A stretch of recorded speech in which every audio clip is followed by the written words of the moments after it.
Welcome to the University of Dar es Salaam ground. We are here for match day number 7, game 13, a clash between Team Nigeria and Kenya.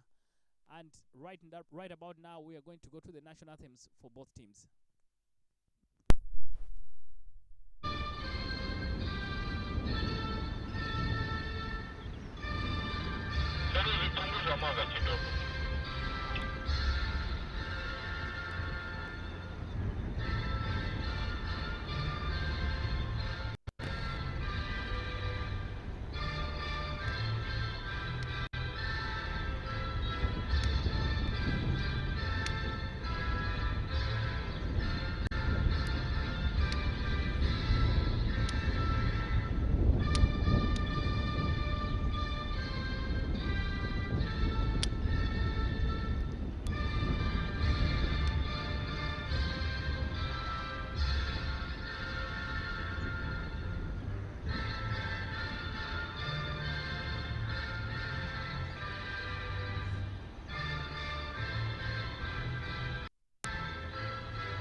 Nigeria national anthem.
We wish all the best for both teams.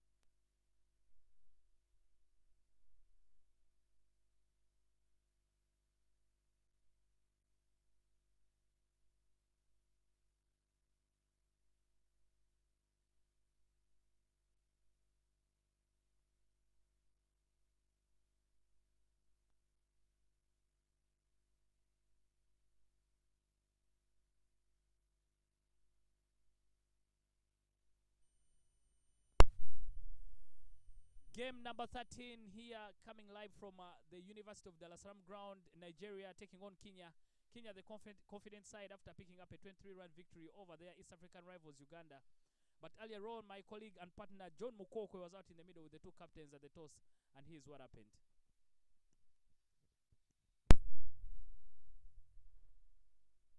It's match day 6 here in this ICC Under-19 Men's Cricket World Cup Africa Qualifier. Today we have a clash between Nigeria and Kenya. With me at the toss, I have the captains Vishal Patel of Kenya, Ridwan Karim, Abdul Karim of Nigeria, and match ref Owen Chirombe. It's Kenya's toss. Can you throw the coin, please, Vishal? Tails is the call.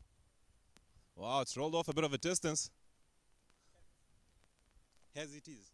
Heads is the call. Please come back. Yeah. You've won the toss, Vish. What will you be doing this morning? Yeah, I would like to bowl first. Any reasons behind that? I think the wicket looks pretty good to bowl first, and we have a good spin lineup, so hopefully we can restrict Nigeria to a pretty decent target and then hopefully chase it down in the second innings. Thank you very much. Wish you all the best. Thank you. Abdul, unlucky.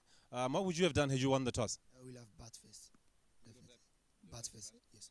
And reasons for that? The wicket looks nice to bat on now, but it will be a very difficult wicket to bat on later. No, all the best. We wish you all the best in this encounter to both sides. May you play well. Thank you. That's the news from the toss. Kenya have won the toss and they've elected to have a ball.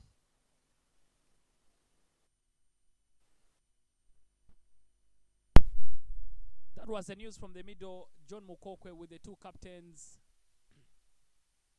The Kenyans winning the toss and electing to bat first. Last time they batted here on this particular ground first, they didn't get so many. Only managed to score 70 plus and wasn't enough for them to pick up a victory against the Namibians. The umpires for this particular clash, Patrick Makumbi Musoke of Uganda at non-striker's end and Klaus Schumacher from Namibia at the bowling end right about now. Nigeria, interesting change here by the Nigerians at the top of the order. And my mate John Mukokwe from Botswana will be telling us more about it because Prosper Utseni has come out to open the batting. Very, very interesting about them. Maybe they want to go hard quickly and try and maybe utilize Prosper during the power play because normally gets out trying to slog it out of the field. Maybe this time they want to use him at the top of the order so that he can hit over the top. But we'll wait and see what happens. My name is Dennis Musali and I'm here with John Mukokwe, but we'll be joined later on in the commentary box by Madame Lucy, the two Imtiaz brothers, and Mr. Dylan later on. John, welcome to the University of Dar es Salaam ground. Yes, and of course all of us were at the Gymkhana for that East African derby. Didn't go Uganda's way, but good day to play. I must say quite a very good game. For the last 2 days we've seen a lot of improvements, especially in the batting of the teams, and hopefully it continues today. Thank you, Dennis. Good morning, viewers all over the world, wherever you may be. Beg your pardon. Very interesting change. Still at the top, we see Pam Paul for Nigeria. Well defended by him. He's facing Didan Itabale. Yeah, like you mentioned, Dan, a big change for Nigeria. I think one of the key reasons why Prosper, one of the key things I would think about why he's at the top is to try and utilize the right-left-hand combination with him being a left-hander. They might feel like two righties at the top. This would give them a bit more of an advantage. Obviously, the field has to change. The bowler has to keep adjusting his lines and so forth. And I like the move. And what it does also, it gives Prosper a bit more responsibility within the team. Well played over the top by Pam Paul. He gets underway. 4 runs, Nigeria. Great start for Pam Paul as well as Nigeria. Using the bounce of Didier Tebale. Helping it over the slip region for 4. Yeah, that man should have done much better if you feel maybe kept it to just 2 runs. But Pam Paul there in good control. Ball got big on him, but I think that's intentional from him getting it over the slip cordon. The third man there could have done so much better to help out his bowler. Good carry in the wicket so far.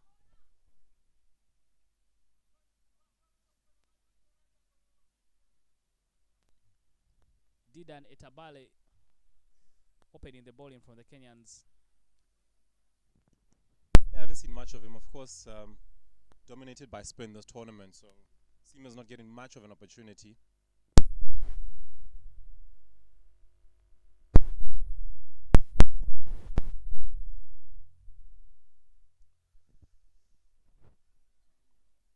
Overcompensating there from Didan after going for a boundary. Didan back into the team. He wasn't in the team for the victory yesterday. Of course, yesterday the show was only run by one man, Avan Patel. What a brilliant bowling spell of off spin, leg spin with a lot of googlies. Picked up 6 for 5. 6 for 15, not 5. Ooh, great line and length. Yeah, I think Arnav would consider himself as just a spinner. He wouldn't like to be called a leggy or an offie. Um, he really does bowl a lot of variations. Really enjoys his cricket, bubbly character, fiery as well. Yeah, I think he bowls a mixed bag, and yesterday he was all over the Ugandans like a rush. Never let them settle, and his 6 wickets clearly the difference in that particular clash. Of course, this is a repeat of the Division 2 qualifier that happened in Abuja, Nigeria. These two in the final. Kenya victorious on that occasion, managing to defend about 90 odd. Ooh, bit of a slip in the outfield by the captain Vishal Patel. Fortunately, he's not injured. Yeah, I was a bit worried for him. Sometimes when you have studs, they can get stuck in the ground, and you could come off terribly in the end. I think But he slipped quite badly. He doesn't seem to be wearing studs. Perhaps just prefers the sneakers. As he just glided across the green pitch, green deck. Nigeria in the last game scored 150 runs, very very well put together. Especially everyone made a contribution. Maybe the standout was Solomon, but everyone chipped in and made a contribution. So hopefully today they carry that confidence into this game, and they can be able to put on a good total. The runs have not come here at the UDSM, apart from Namibia scoring 170 from here. The other teams have really struggled to go just past 85.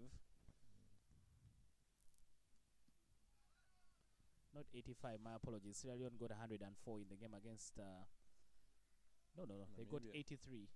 They got 83 in the game against Namibia. So the other teams, apart from Namibia, no one has scored more than 83 runs on this particular ground.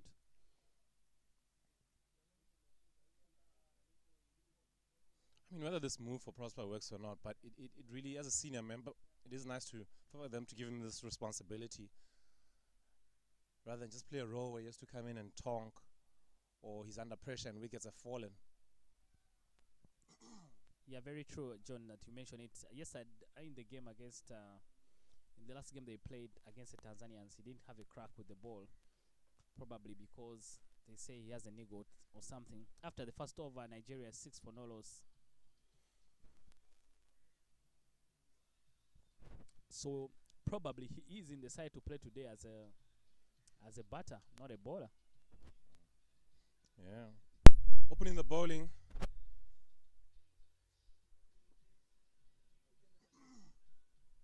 Opening the bowling from the pavilion end will be Tendra Sangani, the left arm spinner, finger spinner. Didn't have too much of a good start yesterday. Really struggled to find his line and length, and was eventually replaced by Arnav. He'll want a good start today and just get his lines and lengths a bit better. But boy, did he have a great day behind in the slips. His catching was just phenomenal. Took a one-hand screamer to remove the in-form Omara, the keeper for Uganda. That catch pretty much changed the game from that point on.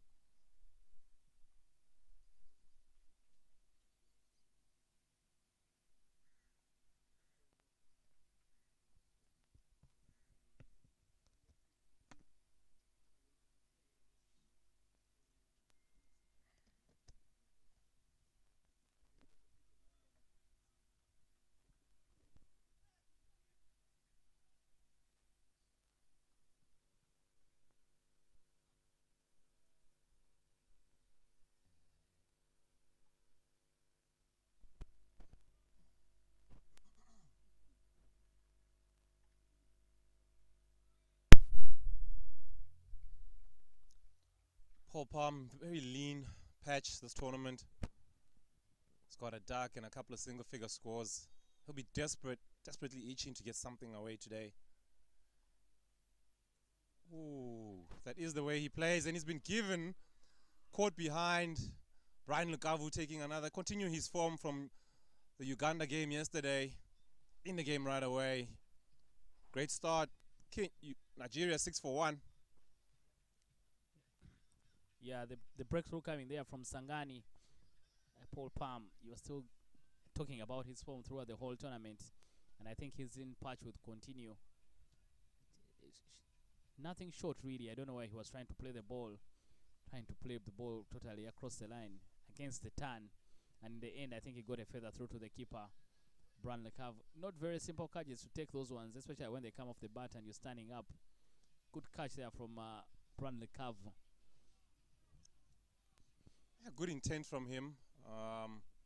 Trying to put as much pressure as possible. We see the man who has been opening as well, Salim Salau, coming in one down at number 3. Really was a wild slog, wasn't it? Pretty much a huge heave across the line. Yeah, very agricultural as well there from Paul Palm.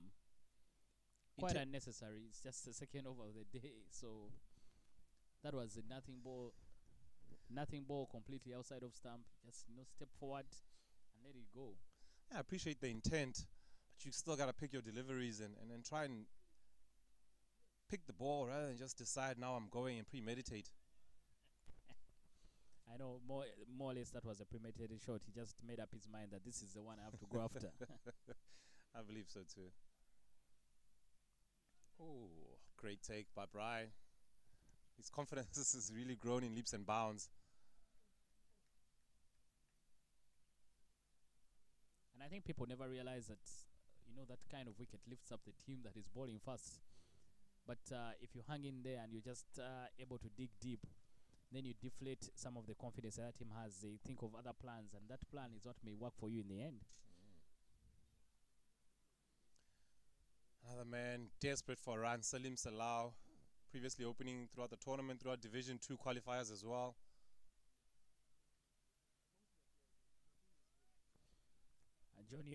John, you keep mentioning it that the challenge with the young one is they always find a way of getting themselves out, even when it's not necessary. Yeah, it's quite frustrating as a batsman, particularly when you feel like you are in form. For some reason, you just chip balls to fielders and just give away easy dismissals. It's very, very frustrating, and that's the position they find themselves in. 2 overs gone, Nigeria 7 for 1.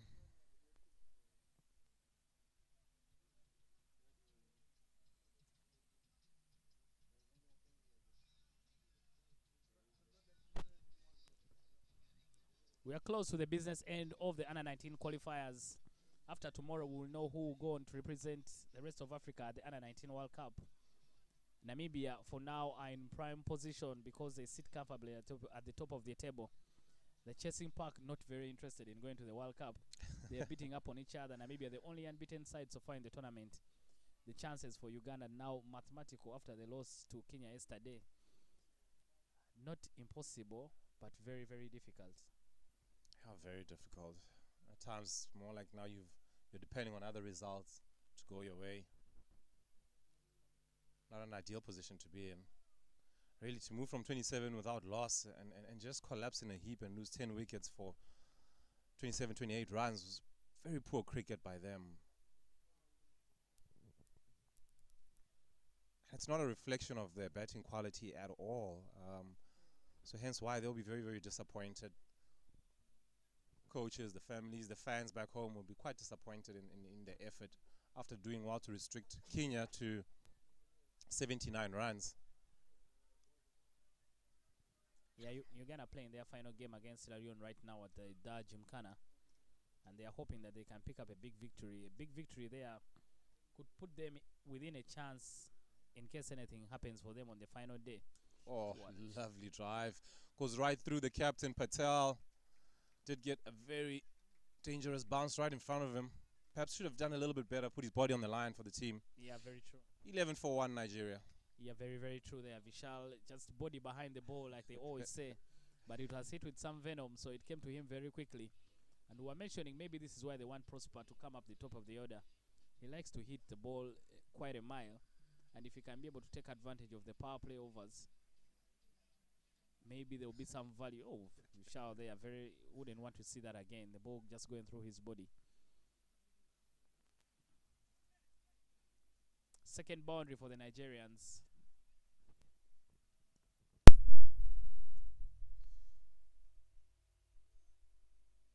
One of the slips fielders comes out to short cover.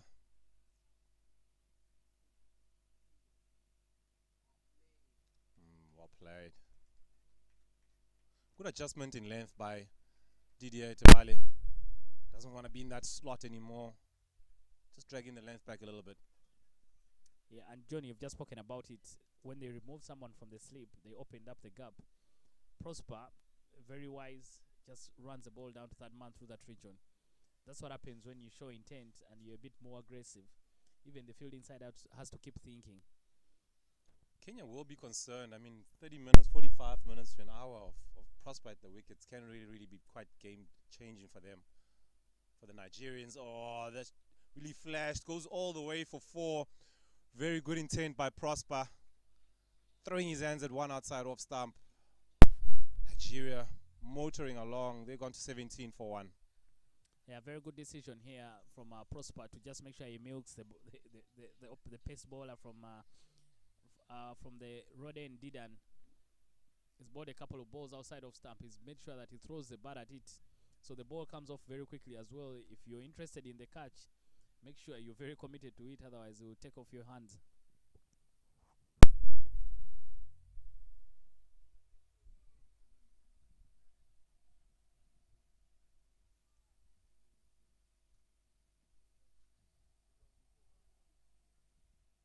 Oh, short and wide cut. Really not good bowling by Didier Tebale. He's under pressure. Third boundary in the over. 21 for 1 Nigeria. Prosper on the charge.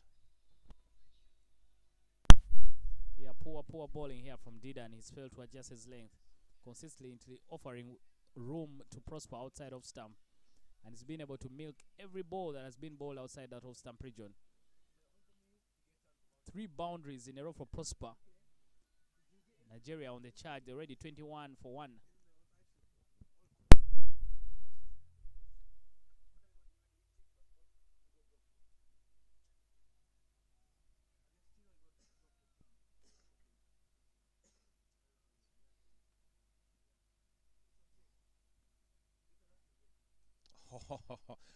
Solid in defense. I was wondering whether his blood is rushing a little bit. We're going to see a huge heave. But he was really focused. 3 of us gone, 21 for 1, Nigeria.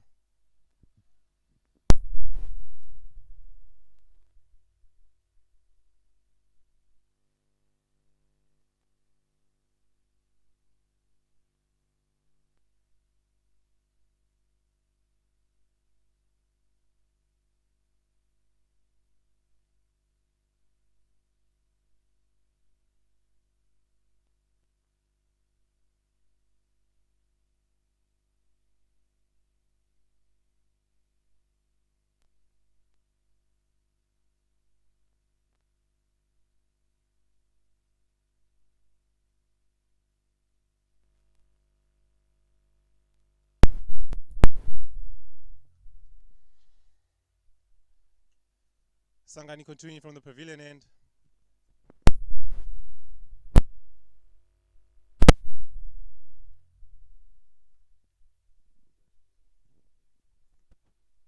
Yesterday, Avan Patel, the man on form, I'm wondering why they take long to introduce him into the attack. If he's going to do the business for you, why take some time? Very casual running between the wickets here from Prosper. Salau off the mark. For a second, I thought he would get caught out. Yeah, there's certain players, and I've played with some as well, when they get off that first run, they really don't like to be on 0. You have to be on the mark. You have to be backing up very well, because they'll sell you down. Even if it's a suicidal run, they just want to get off the mark. That last single seemed quite tight. Prosper to face spin for the first time. Ooh.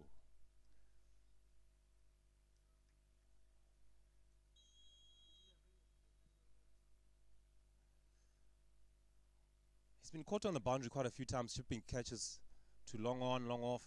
And he goes again. There is a long on in place. Man getting under the ball.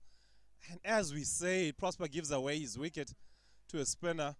Great field placement by Kenya. Huge celebrations. Nigeria lose their second wicket, 22 for 2. Sometimes, John, it's difficult to be a coach when you're coaching junior players, because I don't know what Prosper was thinking. And I'm even surprised, even disappointed with himself. There's a man out there just waiting to catch. The only fielder out in the deep, and Prosper somehow manages to find him. Sangani picks up his second wicket. The Kenyans will also be delighted with that because Nigeria is now 22 for 2. And the man going out now, he's one who had taken the charge. Couldn't help himself. Once he just tossed up a little bit close, anything in his zone, his hands he just throws the hands at it. Look at nice, good loop above the eye level. And just doesn't get all of it. He's been going out in this manner throughout the tournament. Lovely catching by Kenya.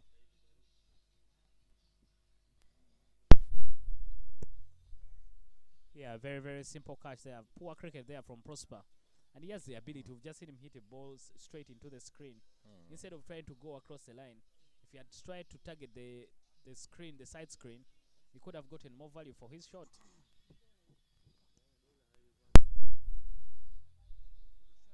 Just a slight injury break. I believe it might be the man who got the wicket. No, it's not. It's Didier. Etabani. Didan.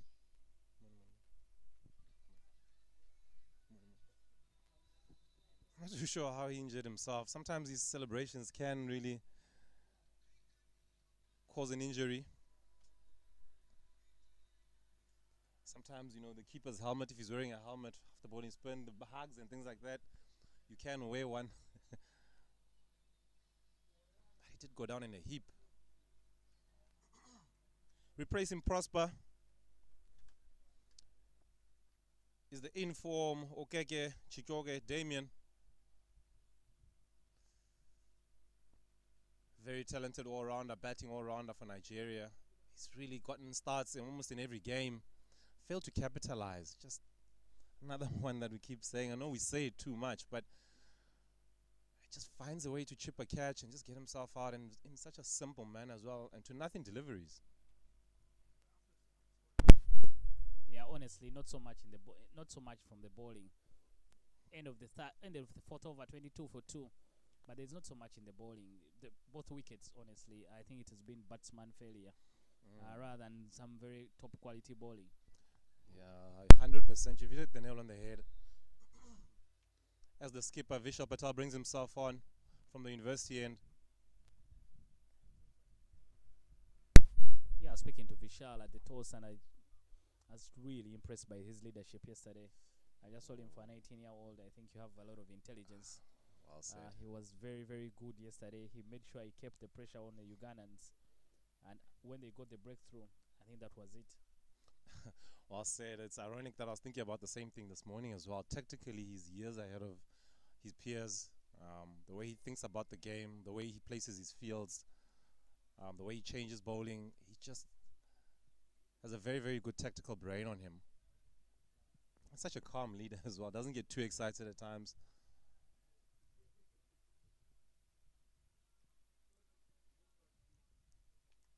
Even with the ball, knows when to take himself off when it's not working or the rhythm is not quite there. Yeah, very true. And for me, that is what stands out. A lot of bowling captains, very, very difficult to know when to bowl yourself and when to take yourself out of the attack. Oh, one keeps low. Bad signs for the batters, good signs for the bowling side. Yeah, true. And like you said earlier, you know, with the two gifts that Kenya got, these two wickets for Nigerians, Pampol and Prosper Hosseini, it makes it difficult now getting into that middle order. Salim Salau is completely out of form himself, struggling, still scratching around the crease for something. Yeah, that kind of leave from him has just reminded me that if it's enough bowling, he would have himself in trouble if it's the other one. Oof. Yesterday, the Ugandans struggled to pick up the other ball from Anav. Brian Asawa yesterday got himself in a mess, had shaped up to go and cut the ball, only for it to come back so sharply and come off his glove. Yeah, choosing to read him off the wicket, which is very dangerous because he does spin it sharply.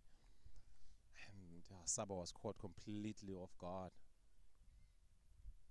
Shaping up for a big booming cut to a delivery coming back at you was huge error on his part. Yeah, he totally just never read the delivery and had him in all sorts of trouble.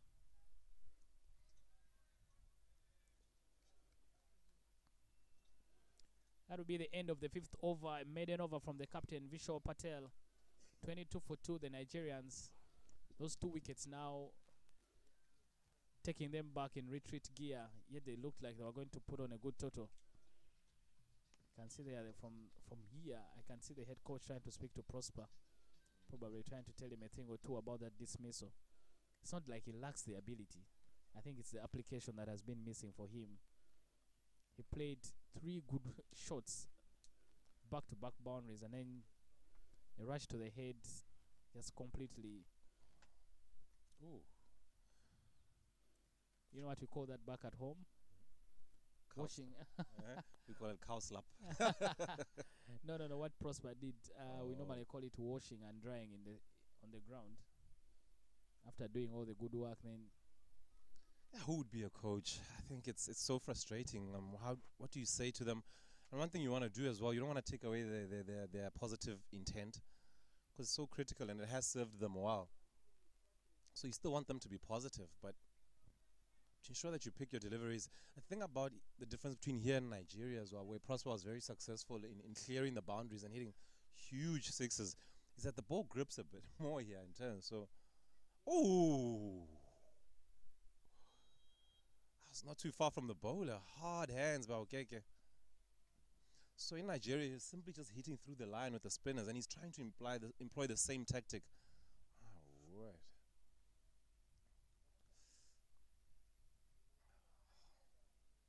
yeah, you make a good point, John. And the other thing as well is that there's a bit of wind around the ground. Both sides, by the way, not even at the Jajimkhana. So we haven't seen so many sixes being hit throughout the whole tournament. You need to make sure that you're either attacking the shorter boundary or you're not hitting against the wind. So Yeah. sometimes I think as young ones, they just trust their power and they try to go for it, only to realize that you will not get the distance that you want. Second maiden over in a row. Score is the same.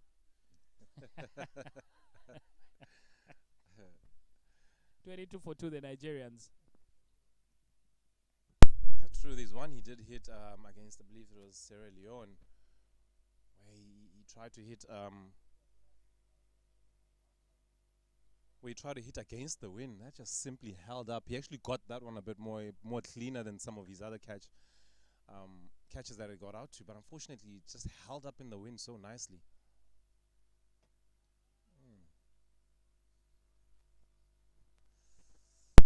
Very, very suicidal. Going back on a very full delivery. Salim Salau.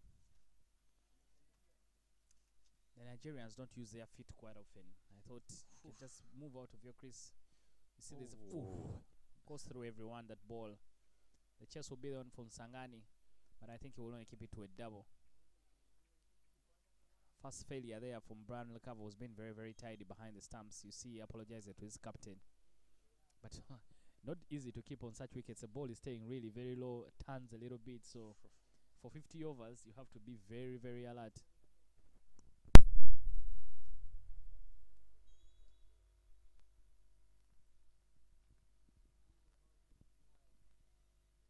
It was nice to see them employ a different tactic the other day in Nigeria, at least pulling out a few sweep shots. You simply just can't play with the straight bat all the time. You do need to either use your feet and get to the deck. Yeah, but the thing is, even the sweep shots look like getaway shots, not shots out of conviction. Yeah, true. So they're not very assuring.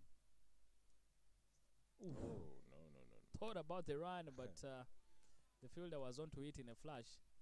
But I'll tell you, even at this level, even during my time when we played in the World Cup in 2004, remember we had a challenge facing a lot of spin from the Nepalese team, until our coach then, Tom Tikolo, told us, you know what, the ball is right under your nose.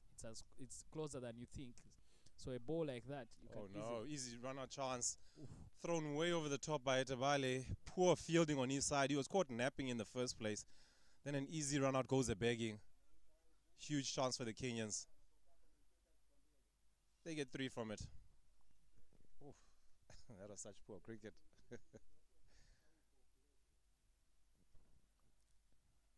Yeah, very bad there. Salim Salau nearly got his partner in trouble, but Okeke was ball watching. Once Salau had hit it well, didn't hit it so hard, but he just hit it So that gives him an opportunity to make the run. Okeke was ball watching, I think not interested in the single. After 7 overs, 27 for 2. Sangani with both wickets from the pavilion end. He's picked up 2 for 2 and is already into his 4th over. And you have to find a way. I'm not to say to be negative, because the way they're allowing him to really bowl, and like you said, they're not using their feet, they're not employing the sweep shot with conviction. So you're not putting the bowler under any pressure in particular. And as we say that, great intent by Salim Salau. That's exactly what you need to do. Just can't allow the bowler to simply roll up and just bowl at you all the time. You need to put him under some sort of pressure. Great shot over the top. Exactly, good conviction there from Salim Salau. This time not just offering dead bat, but making sure that he puts in a lot of power. You're inside the power play, the field is not spread. You have to free your arms, take a chance. But you can see again the intelligence from the bowlers. They're always trying to flight one for you to bite on it. Of course, only Prosper has been able to take the bait. You can see Salim Salau there already committed on the front foot even before the ball is delivered.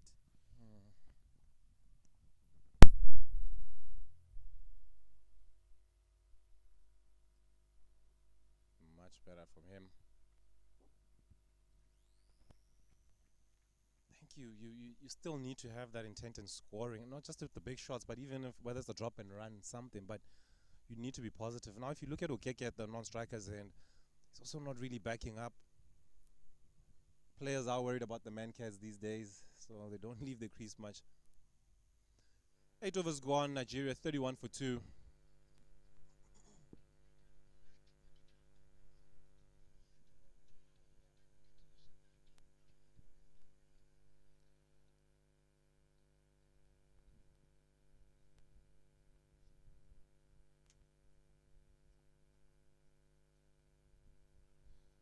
Vishal to continue. Okeke has only faced 7 deliveries, yet to get off the mark. He tends to take his time in the beginning. Full toss, not really capitalized. Fortunately, he gets a single. Yeah, I think the Nigerians just need to get a very good partnership going. Settle the nerves a little bit, like you mentioned yesterday. Most times when the wickets keep tumbling, there's a lot of disorganization around the dressing room because everyone is looking for a thigh pad or or a bat, and then in the end it's too much confusion. But now, I think people can be able to follow the game, understand what is happening out there, and then they can come out confidently and try and put on a good total. And as we've seen so far, there's nothing too disturbing in the wicket so far in these early exchanges. Great use of the wrist by Salim Salau to get a single.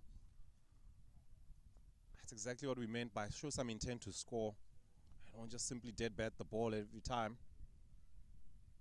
So the wicket is conducive for good cricket. Both teams will want to at least bat as deep as they can into this overs. Maybe perhaps try and get 50 overs in today. Oh, lovely bowling by Vishal, the captain.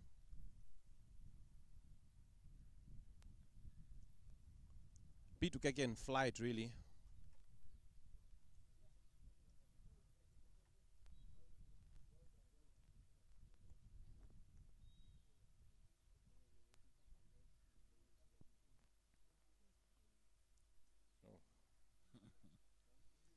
Good stuff there from Vishal. Very intelligent. Trying to rush the batter. For that particular door, when it's dipping on you, you think it's a half volley. Yeah. In the end, you just find yourself being cleaned up. Ooh. Caught on the crease. Thought he went forward, but generally feet in the toilet. Loses his middle stump. Patel, he gets his first strike. Nigeria 34 for 3. Yeah, Salim Salau now, again, probably from the previous delivery, he thought he could just go back and keep this one out. But this time, going through his gate. If you look at his front foot, just still doesn't go anywhere. It's still on Yeah. the crease. And looked like he was caught in two minds trying to go back, come back, or stay back. In the end, nowhere. And then the ball just going through his gate. Yeah, huge technical error for him. He pays the price. Yeah, spin really tests, especially very good quality spin will test your technique. So you need to be very, very assuring each time you're playing. You can see Okeke there trying to talk to his new partner. Probably maybe just don't go back or stay.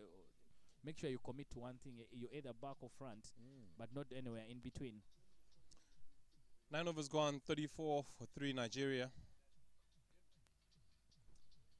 And John, when you look at these wickets, every time I go out to toss, when you look at the wicket, I don't know, many people keep thinking there's something wrong with them, but they are absolutely flat wickets. I'm just surprised that we've just not seen enough runs throughout the whole tournament.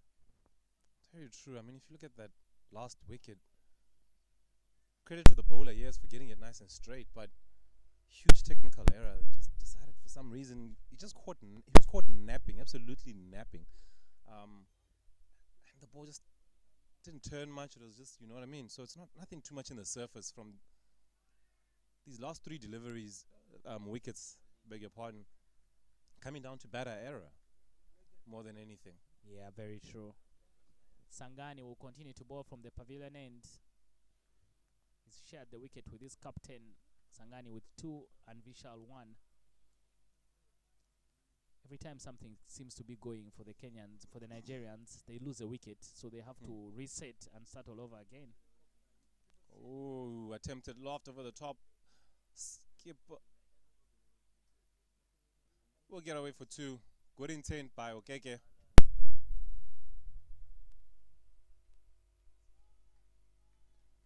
You have Naresh almost getting a catch at mid-off.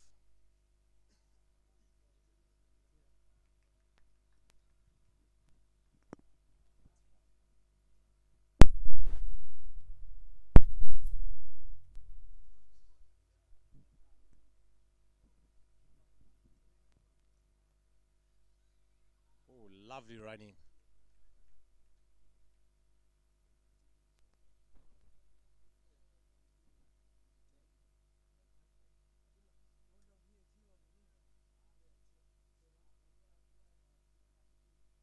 Replacing Salim Salau is Samuel Victor Oseri. Such a long batting lineup Nigeria possess. Just hasn't clicked and fired through this tournament as they would have loved. Interesting to see the captain, Abdul Karim Ridwan. He's dropped down. He's been batting at number 4 or 5 for them.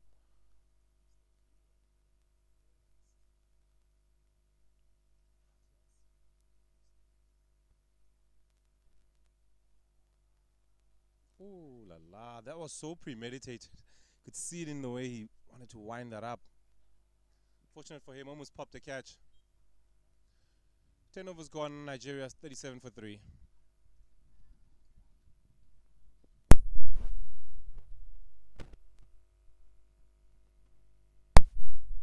After 10, we'll also have a change in the commentary box. Dylan. Slight highlights there. Nigeria getting underway with Pampor getting one over the top. This is the power play, of course. Pampor, first wicket to go down. Just a huge hack across the line. At that point, danger signs. Didian continued and was put under the pump by Prosper Hosseini, who slashed him through for 3-4 boundaries in the over, changed the complexion of the power play itself.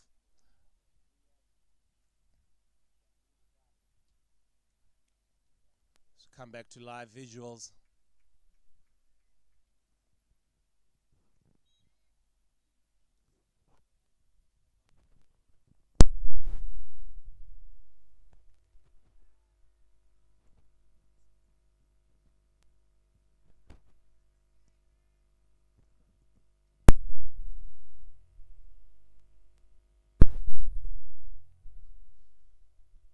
We have a change in commentary, replacing Dennis Musali will be Mr. Takra, Dylan Takra, part of the young talent here in Tanzania cricket.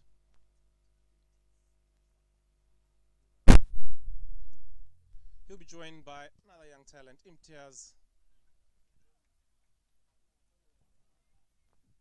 Thank you so much, John and Dennis. Ashfaq, the game has been very up and down. We saw Prosper in the start, getting some good runs off the bat early.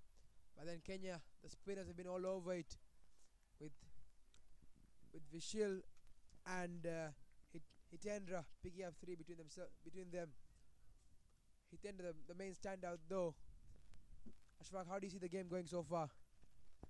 Yeah, I think the Kenyan spinners have bowled pretty well here, but the wickets that the Nigerians lost were really cheap wickets, and I don't think there was much bowling to get those wickets. Very, very true, Ashfaq. It's another maiden over for the Kenyans. Vishil Patel bowling his second maiden. It's 37 for 3 after 11.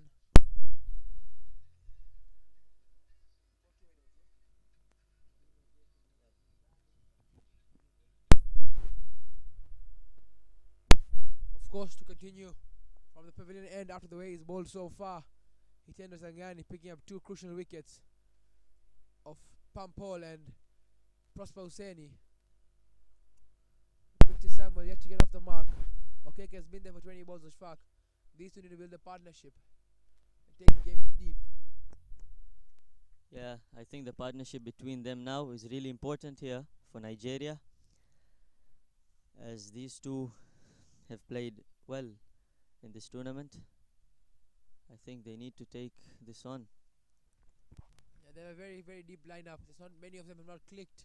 Yet to see Solomon, who scored a very, very 66 runs the other day against the Tanzanians, to snatch the victory there. We'll look to see how he plays on this pitch out here after being in a very good innings, innings of form last game against the Tanzanians. Massive appeal given by the umpire. The Kenyans with a very, very loud appeal, and the umpire more than happy to give the decision. That's the fourth. That's the third one for Sangani. Yeah, as we can see the replay. Yeah.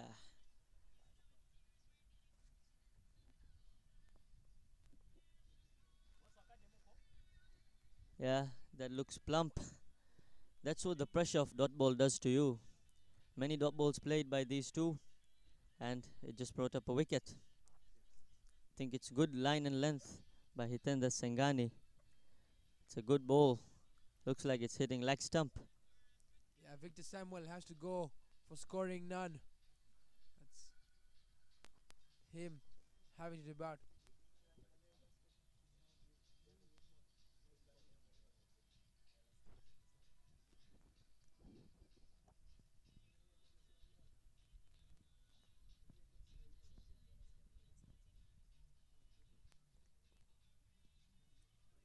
That's 4 wickets down. Sangani been very, very inspirational for this bowling attack. Yesterday we saw Arnav picking up 6. Sangani already has three now into his fourth over. He is on for a big, big wicket haul today. Brings to the crease the captain, Abdul Karim Ridwan.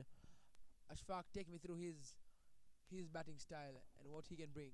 Yeah, he's a really aggressive player. He doesn't like playing many dots. As we can see, he's off the mark in the first ball. I think against Tanzania, he started off really well. He was going at almost at a strike rate of 100, but then just top-edged one to the keeper.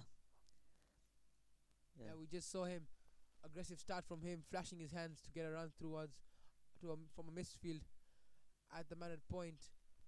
End of the 12th over, only one run off it. Ashfaq, 38 for 4. Baada ya over 12, runs 38 na wiketi 4 zimedondoka na Nigeria. Batsmen yao ya top order wote washaondoka. Sasa hivi wataangalia kubuild partnership Chijoke Okeke na skipper Abdul Karim Ridwan. Yeah, very true, Ashfaq. This is talking about the runs, this is one of their better starts for the Nigerians with the runs. But the wickets is not helping them. They're not helping themselves. The Nigerians. If they can keep these wickets out here and continue from here on out, I'm sure any score above 150 is still on the cards with 38 overs yet to go. Today we're lucky to have full 50 overs. Yesterday we only had 46. So far, don't want to have a commentator's curse, but 50 overs should be on the cards as Vishal Patel comes back to the attack. And like you're saying, the aggressiveness of Abdul Karim Ridwan, driving it down the ground, picking up 2. Yeah, I'm really impressed by that. This is good batting this by Nigerians. Since the start, as we saw Prosper Hussaini playing really aggressive, and now the skipper continuing from where Prosper left off. This is good batting. Staying a bit low. Good awareness from Karim to keep his bat and not go after that one. But I just like the way he set this game up for himself, because he don't want to waste his time. Does Abdul Karim Ridwan? He doesn't mind going on with the game. As you can just see again, another very good drive down to the man at mid-on, pick up another single. It's good intentions from Ridwan Ashfaq. Yeah, I think he needs to keep this going, but then he shouldn't play in the air, as a wicket now will cost Nigeria dearly. And Ashfaq is a very good batsman yourself. What do you have some advice for these two batsmen, how to build the partnership from going on out here? Yeah, I think they need to hit the ball hard, but down the ground. Shouldn't be up. As we can see, Vishal Patel needs some treatment here. I think he got the ball in his nail. That's the power of Chijoke Okeke, smacking it back at him, stopping the ball, putting his hands on the line. It looks like he'll be needing some treatment here. Sorry, he's been hit on the face, putting his body on the line. It looks like it's his nose that has some blood coming out of it.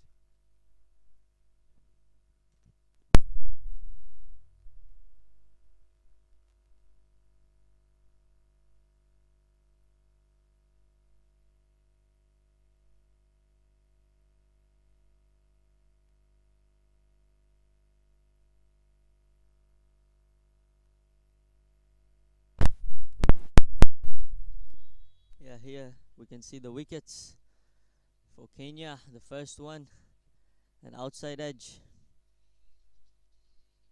from Pampol, straight to the keeper, gets the wicket. The second one, Prosper Hussaini, looked set after hitting 3 to 4 boundaries, and then a tossed up delivery by Hitendra Sangani, put a fielder at the boundary. Easy catch. Prosper Hussaini fell into the trap of the Kenyans. Vishal Patel, that's his first one. Ball in the wrong gun, getting the googly on and knocking the stumps off. Then the final one that we just saw right now, Hitendra Sangani getting the massive shout down on one knee, like he's asking to marry the umpire as he gets the LBW.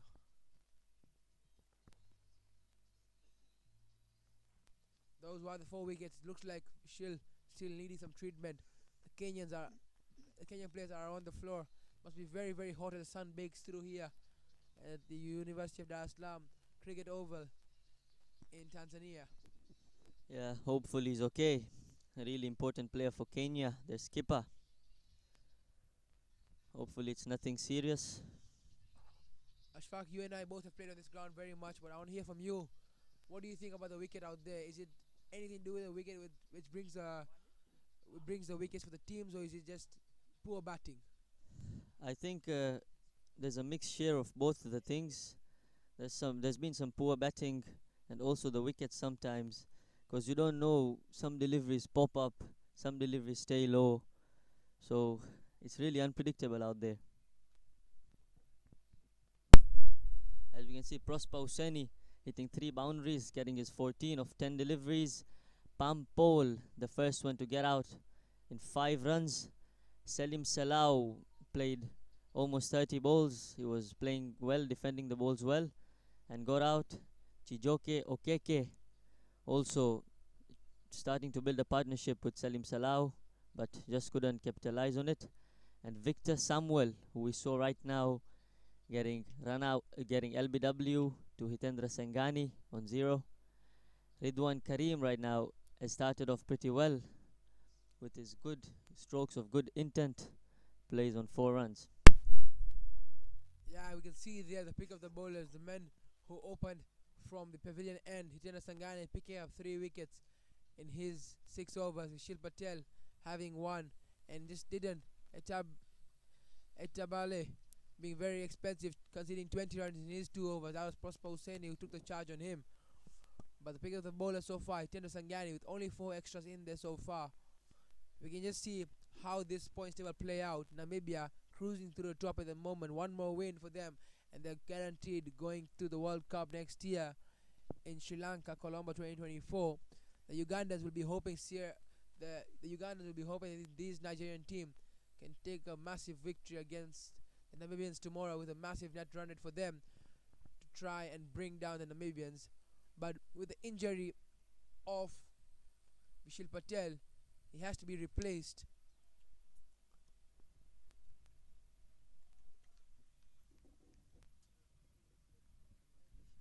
By Krish Haria. He's the new bowler to replace the injured captain Vishal Patel. And he picks up a wicket straight away. Oh. He's done the trick. It's been their plan all along. Maybe Vishal Patel getting injured, bringing into the attack Krish Haria, who picks up his wicket in just his 2nd ball. Does Krish Haria. Yeah, as I said, there's been a mixed share of poor batting and also the pitch, and here this was just an example of poor batting. A short ball, no need to play uppish, just gives a catch practice to Arnav Patel. Easy catch.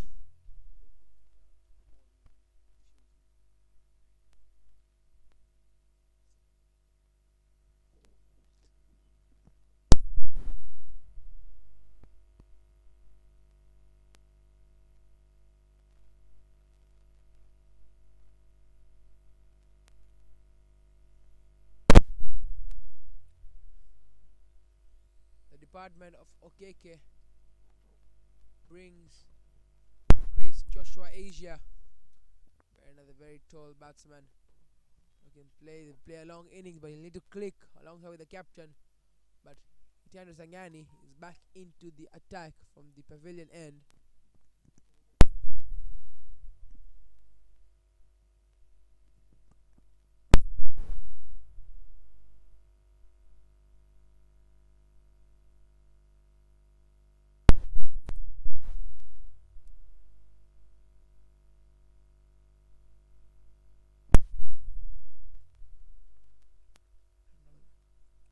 Lunging forward, a shout for appeal on LBW, not given by the umpire this time. Ridwan Karim just needs to stick in there. Still has 37 overs to play. Shouldn't rush anything. Stick to his basics. Try and get back to the ball right now and build a partnership with Joshua Asia. Yeah, this is good from the skipper. I think Nigerians really need a skipper's knock here. A captain's innings from Abdul Karim Ridwan. And I think Joshua Asia has the ability to stay on the crease and give him a good stand.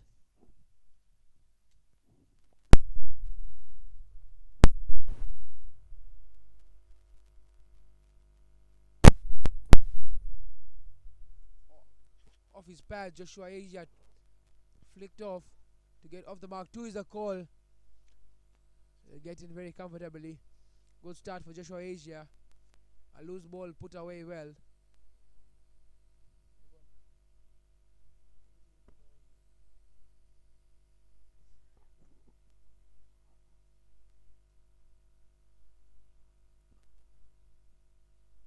Flagged it up, and Joshua Asia wanted to go play the ball, more of a full toss, and Hitendra Sangani picks up another one to his name. Joshua Asia. This is good pressure by the bowler, putting it on the stumps, attacking the stumps of the batsman, and they're just gifting the wickets to him. Tossed up delivery, look at that flight. He's just gone underneath his bat, and he's bowled him.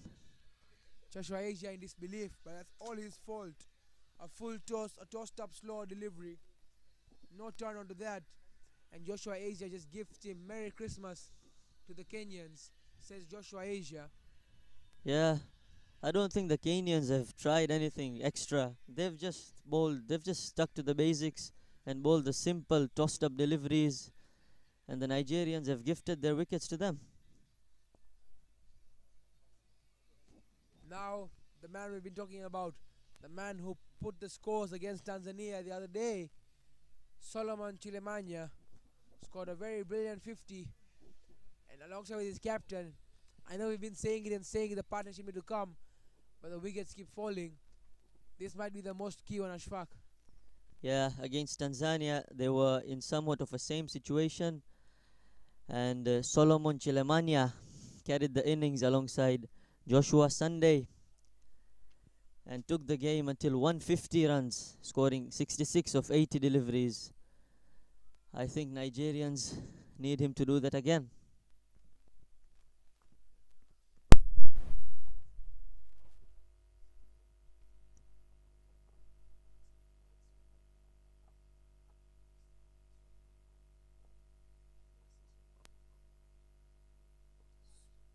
Solomon, a batsman who has a very, very good slug sweep. With the field being no one on the ring, but I'm sure he doesn't want to go for that early, not to lose his wicket.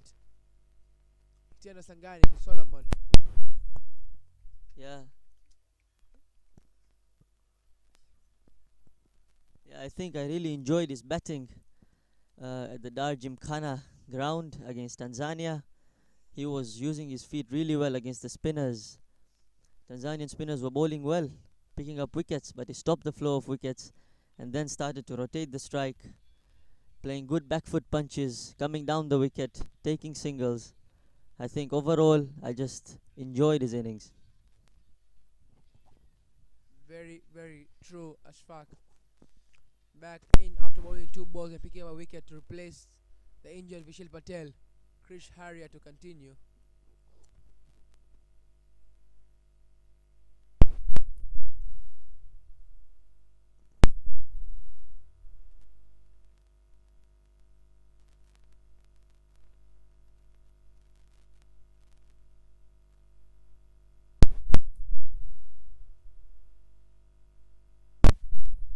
Krish Harrier picking up the wicket on his ball to replace Vishal.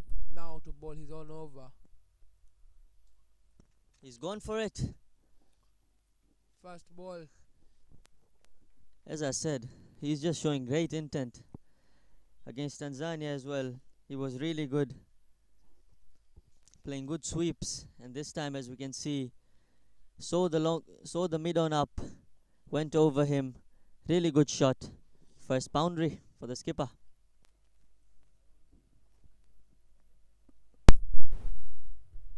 Ridwan Karim. Oh, this time Krish Harrier bowling a much better ball. Ridwan Karim going for the drive, leaning into it, missing any means of it. Better line and length from Krish Harrier as he drops down. The fielder now long gone.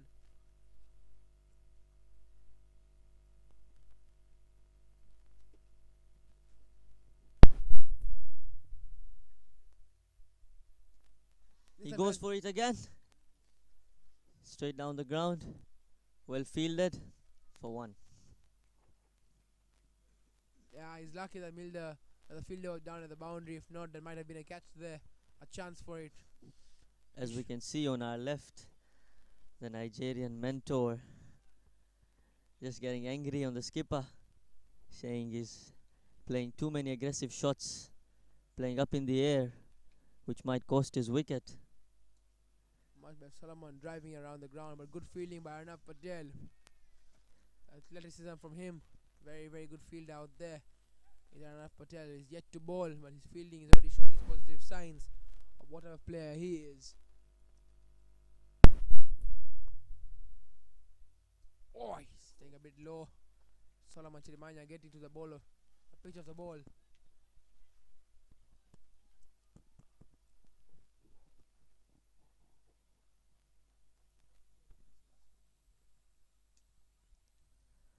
Yeah, last ball of the over, well kept out. 5 runs coming from it. At the end of 15 overs, Nigeria 49 for 6. There'll be a change in the commentary box now. Mama Lucy to take over alongside with Abdullah Imtiaz. Next overs.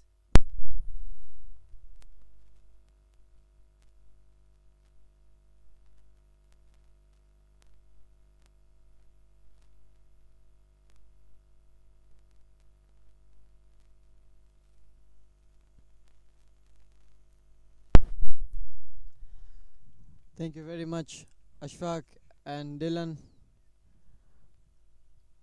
Karibu sana katika commentary box. Mama Lucy, umeonaje game hadi sasa hivi?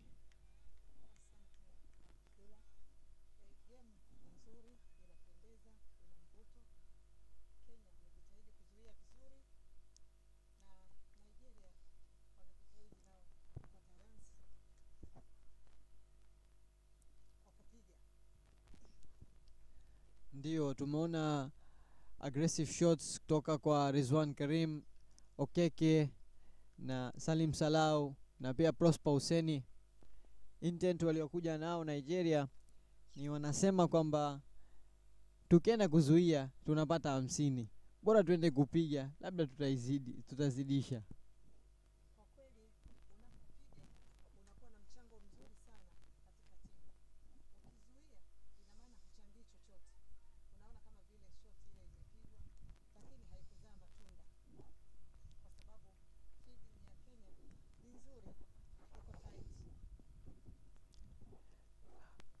Very true, Mama Lucy. Also, Nigeria allowed appeal there from Hitendra Sangani and the fielders in slip and the wicket keeper. Nothing doing by the umpire. However, Kenya have not really had to work for the wickets. They've bowled some poor deliveries like the one they did right now. Solomon Chilemanya dispatching it away, dispatching that short ball for 4 runs.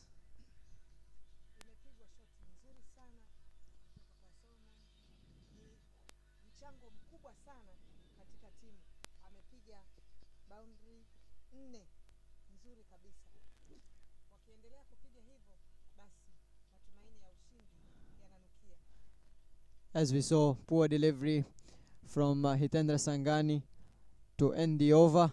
After 16 overs, Nigeria 54 for 6.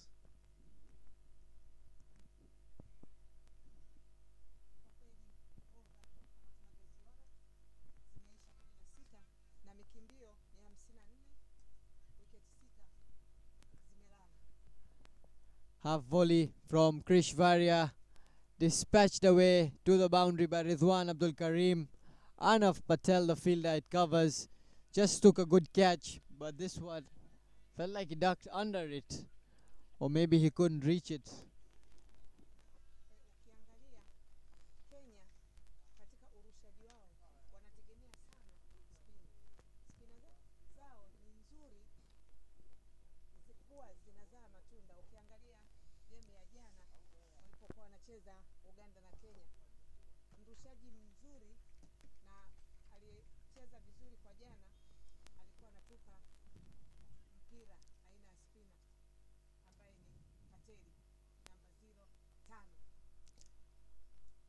Very true, Mama Lucy. It's interesting to see that the guy who took 6 wickets in the last game, Arnav Patel, is yet to bowl in this game. This just shows the depth in and the options that Kenya possess in the spin attack, because we've seen spin from both ends. Hitendra Sangani, the captain Vishal Patel. We can see currently Krish Haria bowling. Arnav Patel is yet to bowl, and yet he took 6 wickets in the last game, winning the man of the match.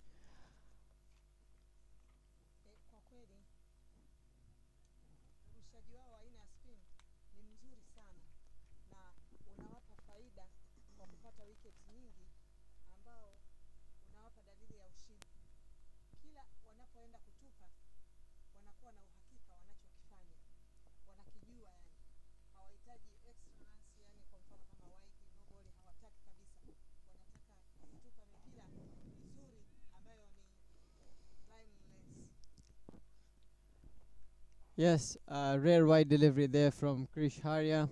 But usually, for the most part, Kenya have been real consistent with their bowling, with the spin attack, bowling in the right areas. One bad ball here and there, Nigeria capitalizing on it, but otherwise, bowled pretty good line and legs.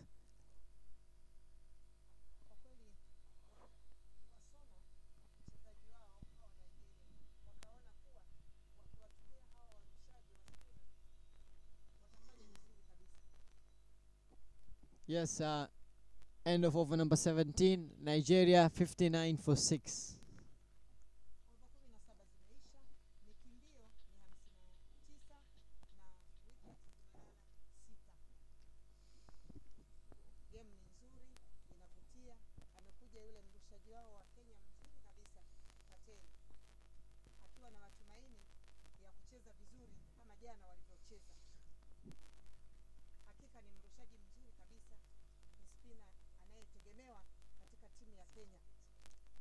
Mabibi na mabwana, tunakukumbusheni kwamba mechi hiyo inaweza ikaangaliwa YouTube, channel ni Tanzania Cricket Association.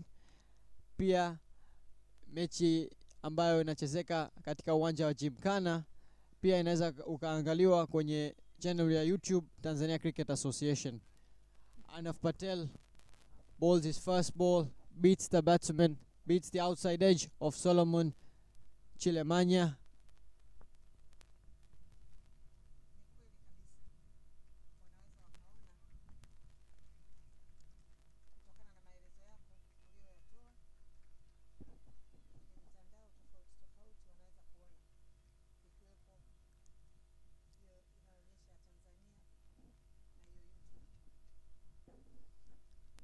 Slight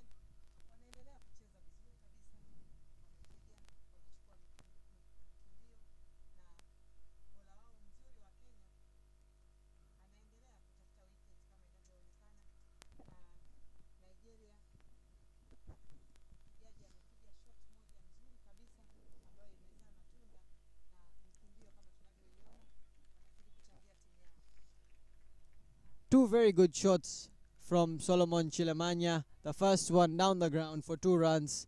The second one not really given that much room, but created room for himself, backed away into the leg side and cut it away onto the offside, beating the fielder.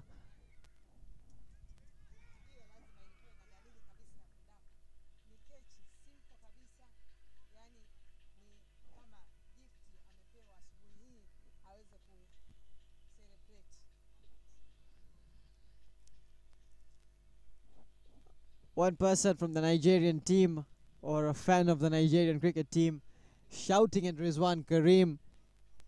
He's saying once again Rizwan Karim does not bat responsibly. He was a set batsman playing with a person who was in form, but poor shot selection from him to give away his wicket, to throw away his wicket. The coach, the dugout will not be happy after that decision. He was playing so well. Once again, Ridwan Abdul Karim gets a start but cannot capitalize due to poor decision making. Unaonaje Mama Lucy wicket hiyo?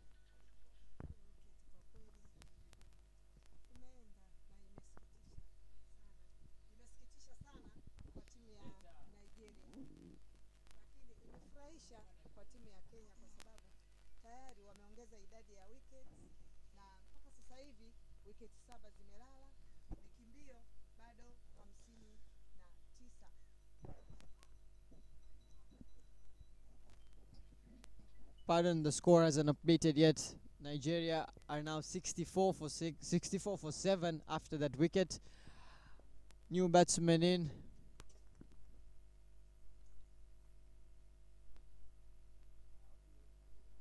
Sunday Joshua, the guy who kept wickets in the last game for Nigeria, coming into bat.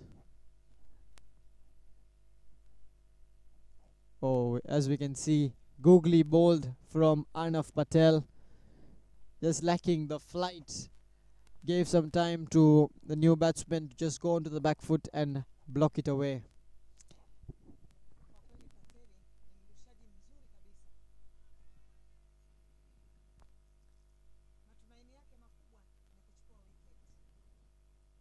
Very good delivery from Arnav Patel to end the over. Nigeria, after 18 overs, are 64 for 7.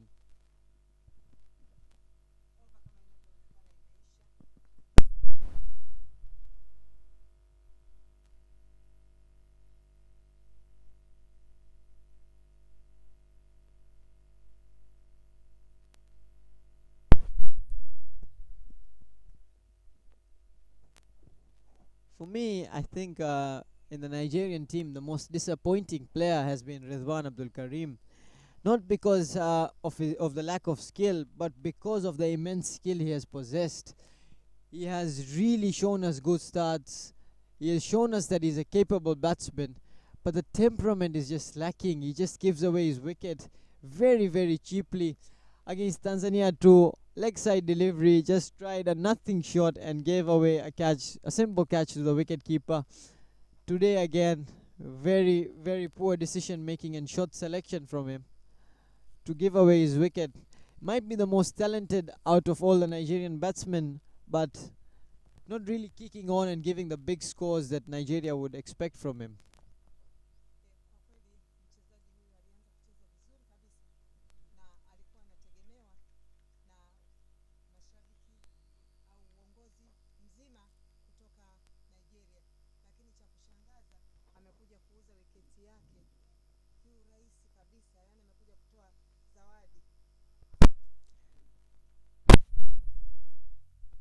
Amekuja kutoa zawadi ambayo wala haikutarajiwa.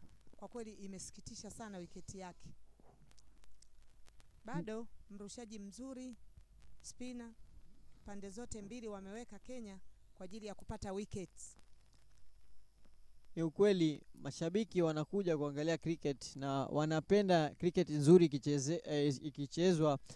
Ridwan Abdul Karim anatuonyesha cricket nzuri, lakini matumaini ya mashabiki ni makubwa, lakini hajadeliver kama anavyotarajiwa kudeliver.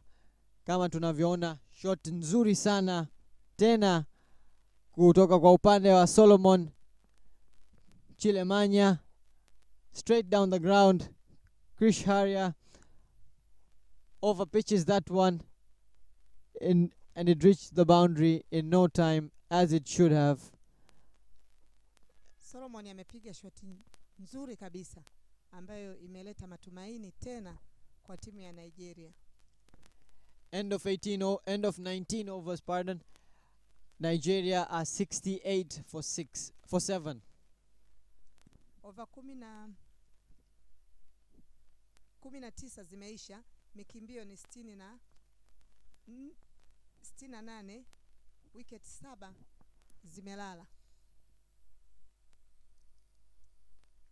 Arnav Patel, as we can see, bowling a very good delivery, drifting into the batsman and then turning away, pitching in the right areas. The leg stump with the turn he's getting, leg stump is the perfect line to bowl, as we can see once again beating the batsman.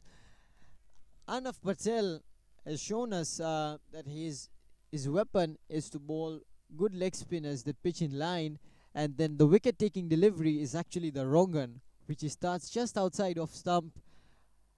Batsmen are finding it difficult to pick it. Ni kweli kabisa. Pateli anarusha vizuri kabisa, na unapotaka kucheza mpira wa Pateli lazima utumie akili.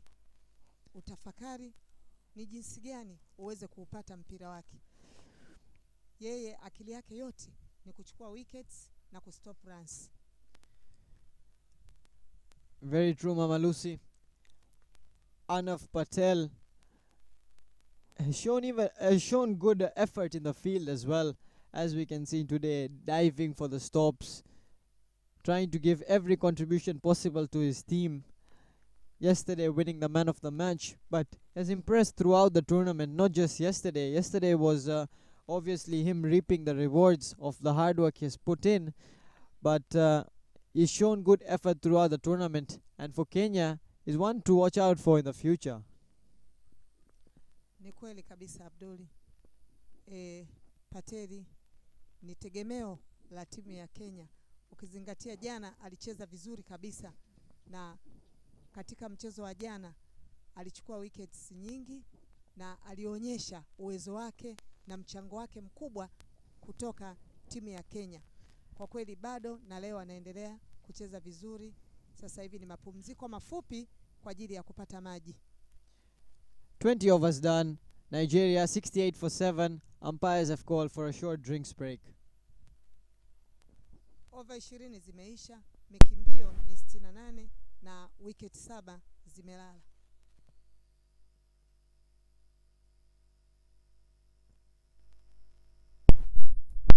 As we can see on the screen, the scorecard for Nigeria. 3 players so far getting really good starts. Prosper Hussaini, 14 of 10, promoted up the order. Gave Nigeria a good start but failed to capitalize. Salim Salau also looked good for Nigeria. Couldn't get to double figures though. Ridwan Abdul Karim looked amazing for Nigeria in the 19 balls he faced, scoring 15 runs. And Solomon Chilamanya, the man of the moment, the guy who scored 66 against Tanzania to give Nigeria the first win, is going smoothly and swiftly on 13 of 18 deliveries.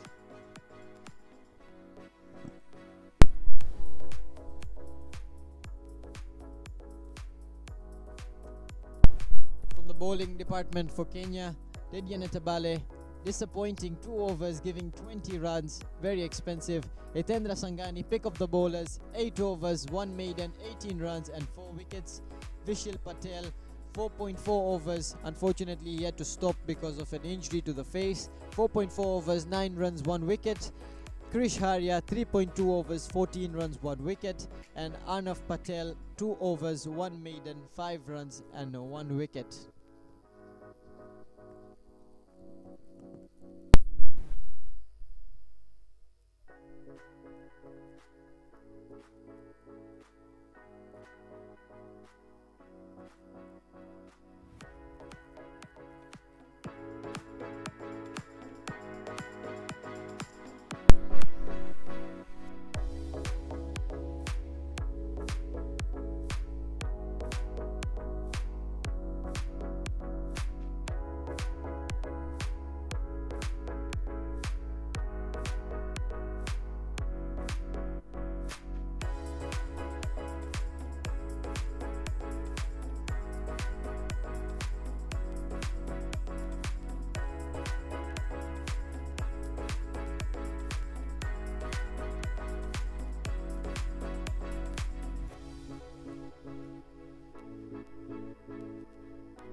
We are back from the drinks break here at UDSM Cricket Ground. Kenya won the toss, elected to field first. We'll be very happy with the decision, having Nigeria 68 for 7 after 20 overs. Hitendra Sangani has taken 4 wickets, opened the bowling for Kenya. Taken 4 wickets, was bowling from the pavilion end, but now has decided to come from the road end. First ball, Solomon, no need to run for that. Chipped it over long gone for 4 runs. What a shot. Solomon might be the batsman of the tournament so far. Only half century scored in the tournament so far comes from him. Very, very good shot, as we can see on the replay.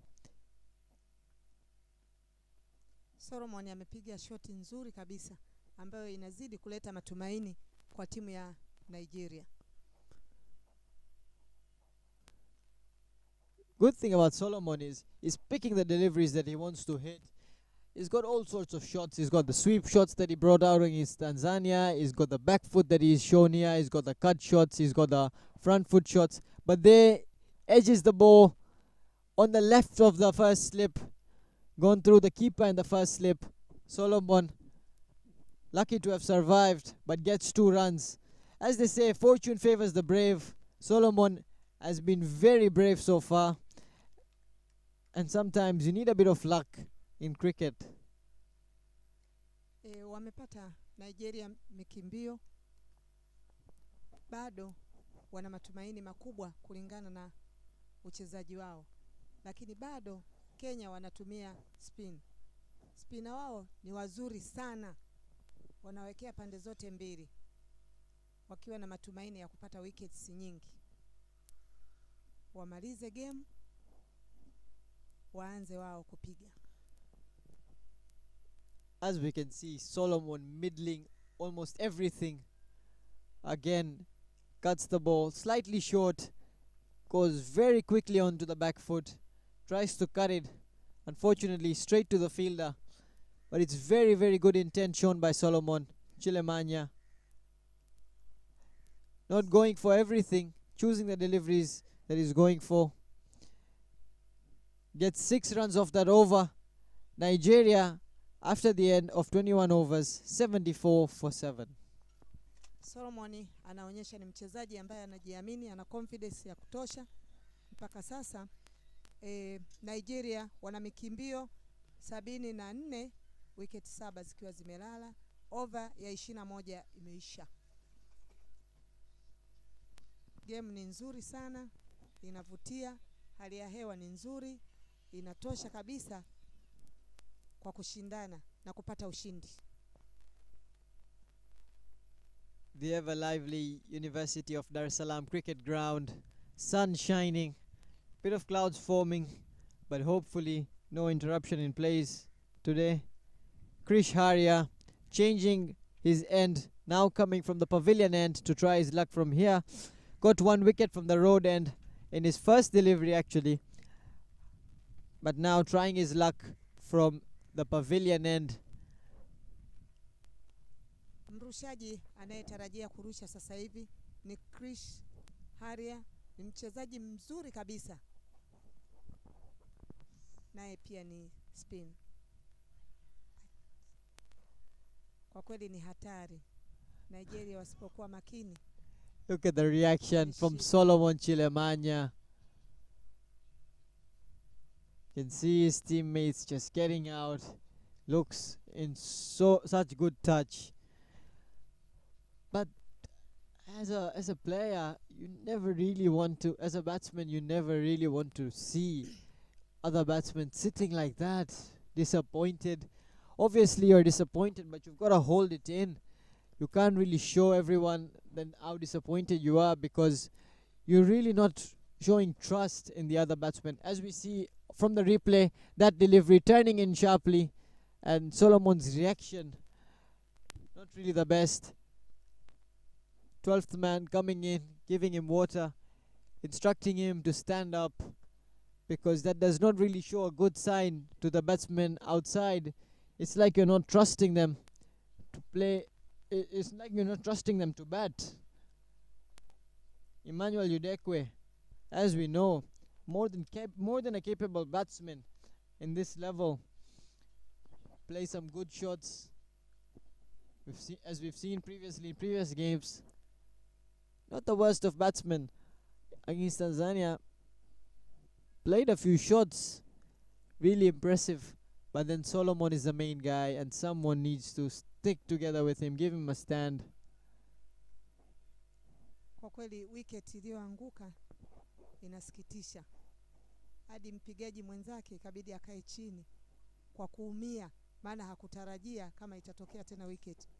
Hadi sasa hivi mikimbio ni 78 na wicket 8 zimeanguka.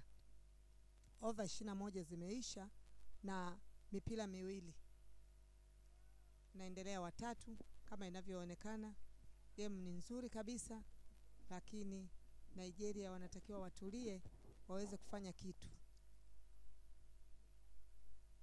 Very good batting.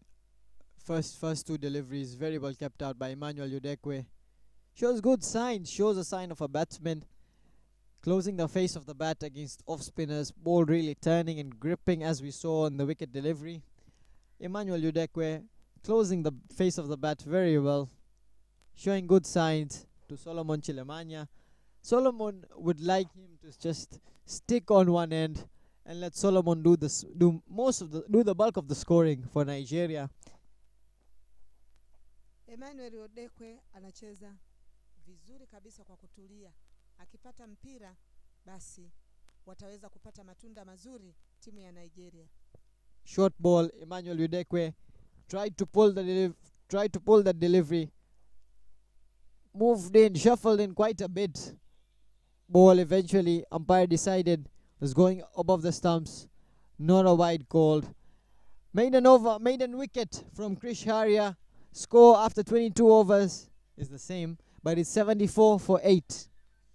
Krish Haria amepata maiden yenye wicket moja. Mikimbio ni 74 na wicket 8 zimelala. Over 22 imeisha.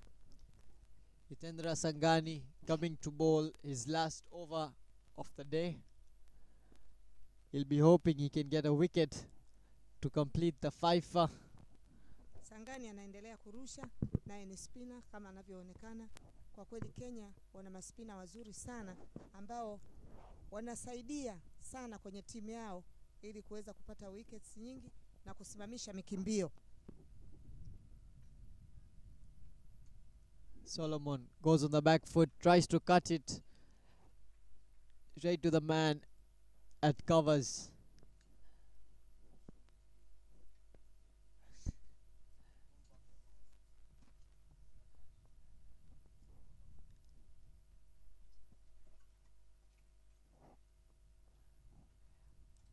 Kenya, Vishal Patel, the captain, has added another man onto the offside.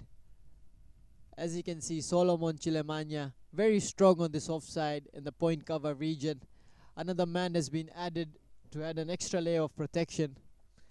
This opens up sweeping options for Solomon Chilemanya if he's confident enough to sweep it. Tries to guide it straight to the man at backward point.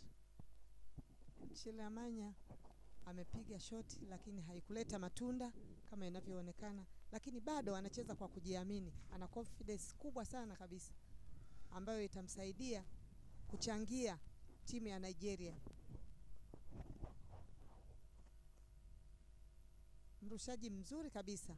Lengo lake kubwa ni kupata wickets na kustop runs. Shoti nzuri ambayo imeleta matunda. Wamechukua mkimbio mmoja. Shots for catch it by the Kenyan fielders. Ball ended up being away from Hitendra Sangani's reach. Solomon Chilemanya gets a single, gives Emmanuel Udekwe the task to block out the last delivery. Emmanuel Udekwe punches it firmly down the ground to long gone for a single. And that marks the end of Hitendra Sangani's spell. 10 overs, 4 for 26. Very, very good bowling from Hitendra Sangani. It's given Kenya the start they needed by taking 4 wickets up front as a spinner. He would be really happy with his performance with the ball today. Kenya will be hoping the same can be done by him with the bat. Over imeisha. Wana mikimbio 76 na wicket 8 zimelala. Over ya 23 imeisha. Bado game haijatabirika kuwa nani mshindi. Wote wanajitahidi. Fielding ya Kenya ni nzuri. Wanazuia, hawaachi michomo ikapenya. Well said, Mama Lucy. Thank you. fielding of Kenya has been very good today, stopping some crucial runs, putting the body on the line. Shouts for an appeal there from Kenya. I don't know what were they appealing exactly. Was it the LBW or was it the court? Emmanuel Udekwe covering the stumps. Impact was outside of stump. Therefore, umpire says he was not out, and apparently no bat involved. Bado Nigeria anacheza vizuri kabisa. Matumaini yapo, lakini Kenya wanajitahidi kushout kwa ajili ya kuapili. Nini hicho kinakuwa? Haijulikani kama ni LOB au ni court behind, ili mradi tu anapiga kelele ambazo zinasumbua. Sawa kabisa. Kenya wanajaribu waeke pressure katika umpire, awatolee wicket, lakini Emmanuel Udekwe rocks back onto the back foot, hits it with quite a bit of venom towards cow corner, well cut off by the man at the boundary. Dash Panchani was at mid wicket, moves well, stops Nigeria to just one. Solomon, I think, was a batsman on the striker's end right now. Called for no, really wanted the strike. Ni shoti moja imepigwa, wamechukua mkimbio mmoja. Wanaendelea kucheza. Lakini bola wao wa Kenya ni mzuri kabisa. Lengo lake ni moja tu, kumtoa na kupata wicket. Solomon amekosa mpira, lakini baada ya kukosa alikuwa anaonyesha kwamba alitaka asweep ile mpira. Mpira wa mwisho ni dot ball. Nigeria 77 for 8. Nigeria wamepata mikimbio 77, wicket 8 zimelala, over ya 24.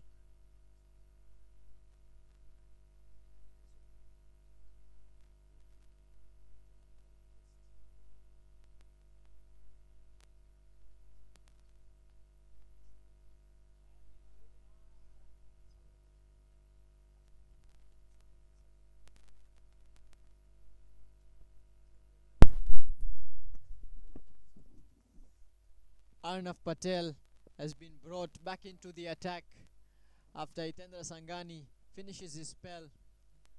Arnav Patel, who has had 1 wicket so far in today's game, comes into the attack to bowl to Emmanuel Udekwe. One slip in,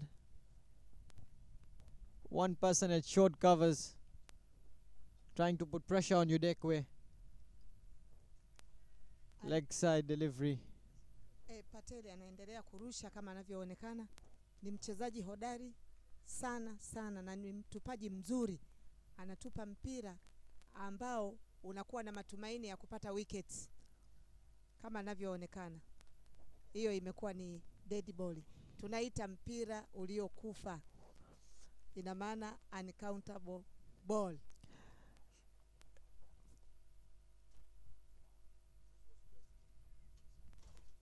Wanaendelea kucheza vizuri kama wanavyoonekana.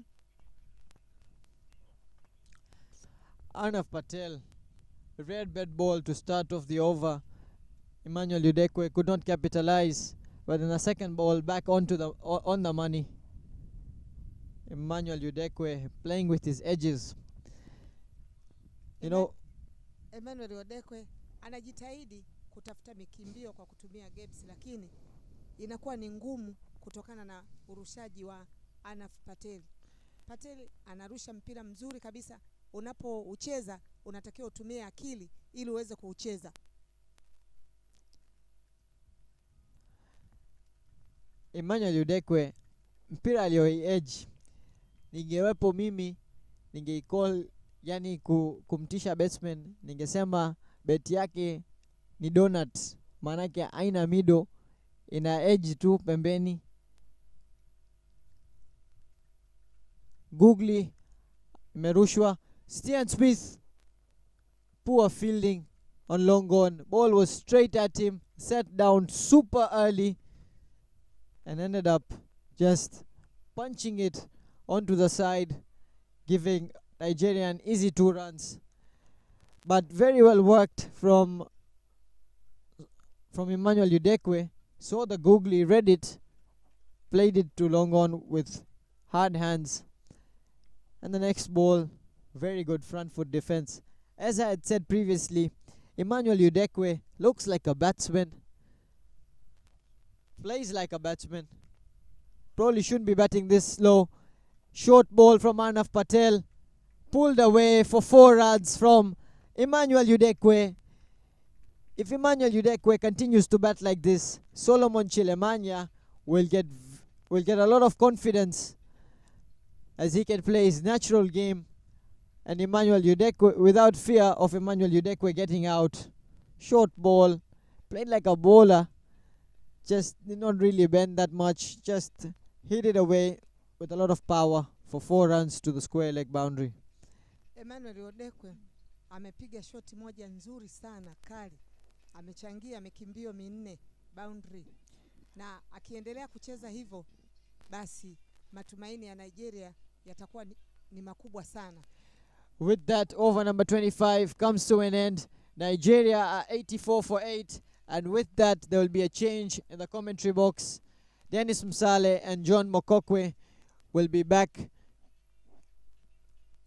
Nigeria wana mikimbio 84, wiketi 8 zimelala, over imeisha ya 25. Thank you very much, Abdullah. Good job, Abdullah. Mama Lucy.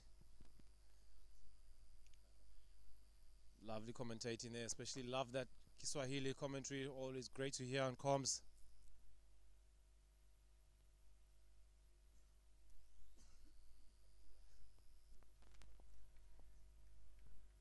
Morning, Dennis.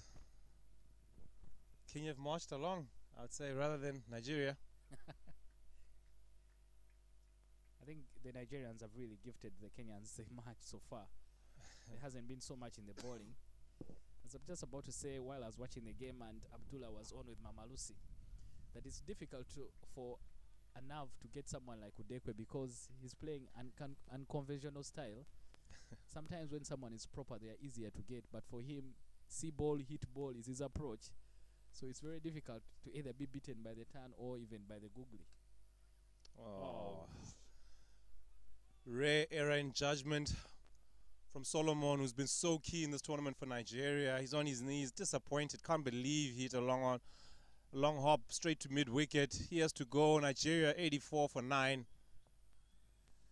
Sad man has to pick himself up and go off. Such a revelation for Nigeria in this tournament. Played so well. Very, very disappointed with himself.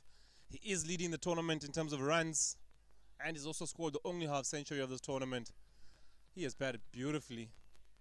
I know he's the only person I would forgive actually in that Nigerian batting lineup. You can see the disappointment on his face, but he was only trying to work the ball towards the onside.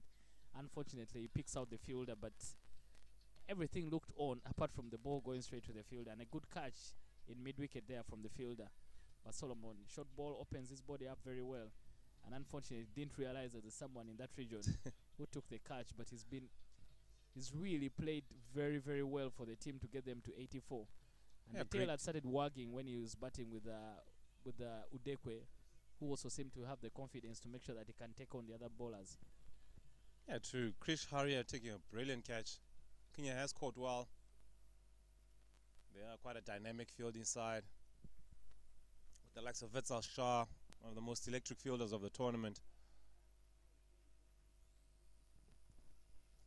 KK will be the last man in for Nigeria. They are 84 for 9 after 26.2 overs.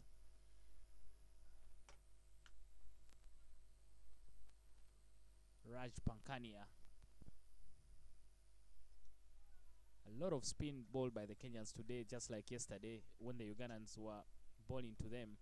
A couple of medium pacers there from Didan, but once that never worked, they have just not gone back to any medium pacer today. Nigeria, despite all the spin ball, they'll be very disappointed. This is not an 84 for 9 track at all. They would have targeted somewhere in the 150 plus region. A lot of gifts offered to the Kenyans by the Nigerians.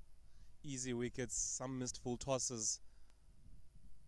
That's been the story of the tournament for them, Dennis. Yeah, I think the application there from the young ones totally missing. A lot of gifts in terms of wickets today. At a certain stage, they really looked like they would get 180. But every time something is building up, and like you've kept mentioning throughout the whole tournament, they find a way of getting themselves out. Yeah, of course, and led much so as well by their skipper.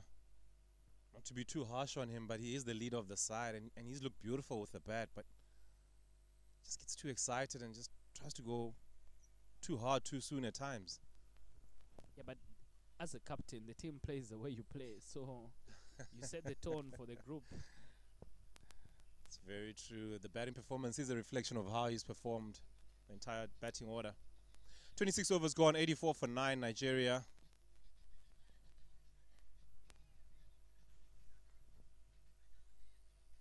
In their last game, they really played well, led by Solomon, scored 150 against the Tanzanians. But again, then Solomon also had to bat very long with the tail to make sure they get to that total.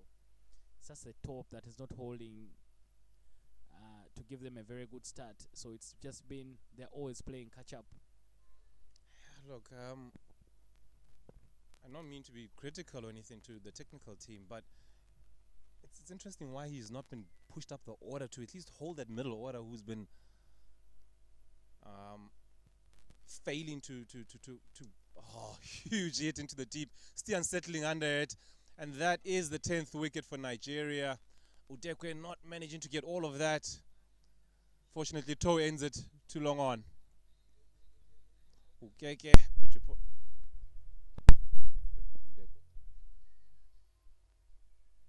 he's a young, powerful man, Udekwe. He has hit a 6 already in a previous game against Uganda. Unfortunately, this time, not able to get all of it. Yeah, you can't fold Udekwe really. He has been chasing himself. This one tossed up and right in the slot. Made a clean connection, but just straight to Stian Smith, who takes a good catch. Not enough height and distance on that one. The Nigerians bundled out for 84 all outs.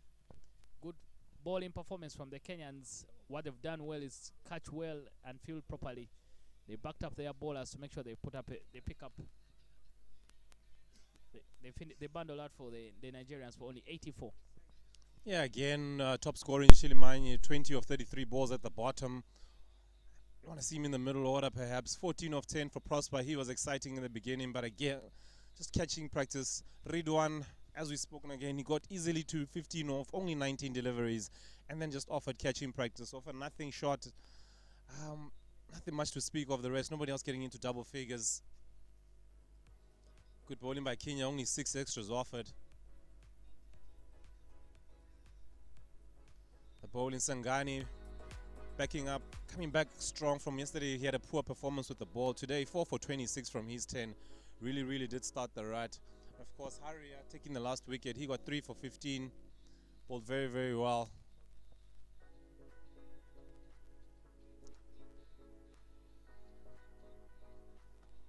Arnav Patel getting a wicket in his first over, as well as Raj Pangania getting a single wicket as well. The rest just chipping in. Vishal unfortunately had to go off injured in the midst of a good spell. He had picked up a wicket for only 9 runs. That will be the innings break. Yeah, we'll take a short break and we'll be back with the second innings of this match. The Nigerians have 85 runs from as many as 300 balls to pick up their third victory of the tournament, and a victory that you feel that would guarantee them safety in the Division 1 of Africa.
Cricket ground.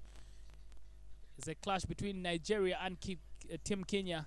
The two umpires walking back into the middle. Patrick Makumbi Msoke from Uganda and Klaus Schumacher from Namibia.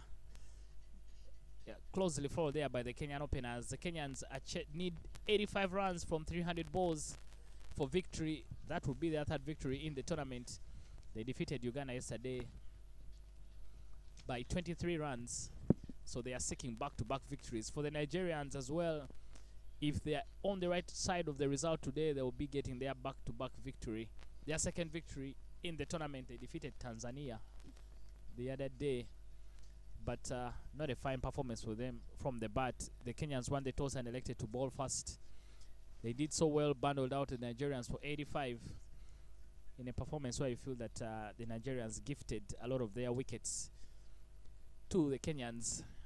But for now, the Nigerians will be looking at defending their total. And this tournament has been about low scores, and those low scores being defended by the sides. So anything could happen from here on. If Kenya hold their nerve, they should be able to get over the line.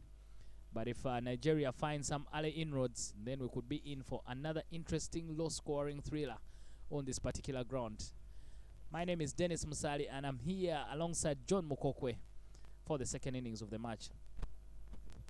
Good afternoon, Dennis. Afternoon, viewers, wherever you may be in the world. We're in the beautiful city of Dar es Salaam.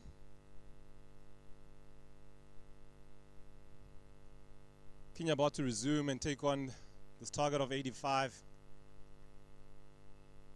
Long way to go. Prosper Hosseini will be opening from the road end. Didn't have a ball in the previous game, but they did manage to get home against Tanzania.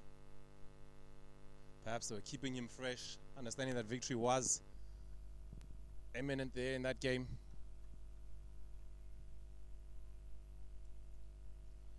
Be balling to Dash. Panchani, he has got him out in the qualifiers. He did get him out in the final that they played against when these last two teams came together. Got him out LBW.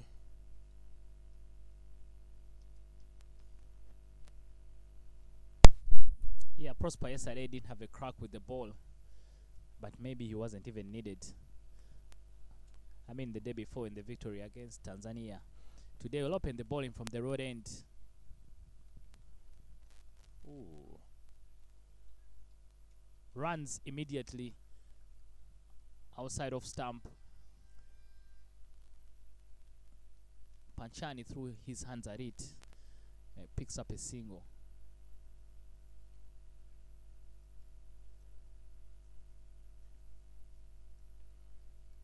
The body language from the Nigerians not very confident looking. I don't know if they don't think they have enough runs to work with. Brian Lukavu to face up, the young wicketkeeper batter for Kenya. Ooh. Prosper taking the stumps. Lean tournament for Brian. Must say his keeper's coming leaps and bounds though. Much better tournament for him behind the gloves. Improved tremendously from Division 2 qualifiers to now. Reaping the rewards. He wants some runs. Ooh. Yeah, it took some time there to get his hands out of the way. It's lucky he can get your glove through to the keeper. But up and down, the first one staying down there from Prosper, and then this one kicking at a hard length. He really gets it to go nicely across the right-hand batter, and often a lot of players getting gloves and nicks to the slip fielders, I beg your pardon, and the keeper.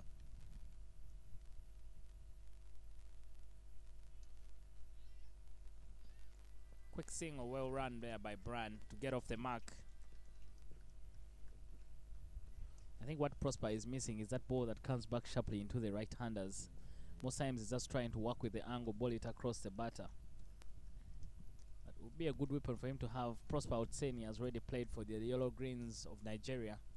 Maybe later on in the year he could be part of the team that will be going to the qualifiers in Namibia. The fine talent.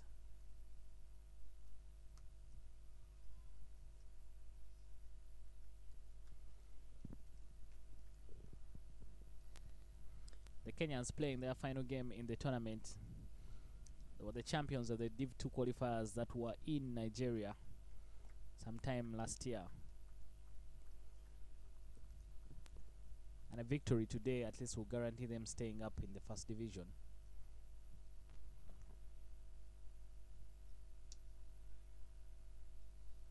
Yeah, we should see Udekwe coming in for the next over. As we see the completion of the first over, Kenya 2 for 1, 2 for 0, I beg your pardon, in the first over.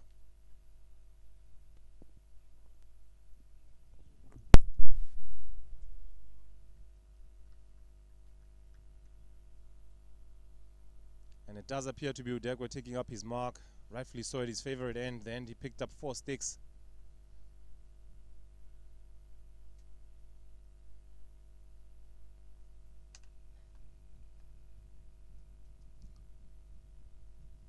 But interesting, Dennis, to see how long he does keep these two seamers going.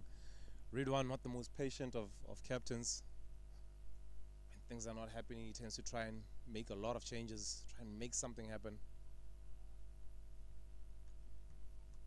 She's not bad. At times, though, you do want to have a little patience and let the batsman make the mistake, particularly when the run rate is low and the pressure is being built up.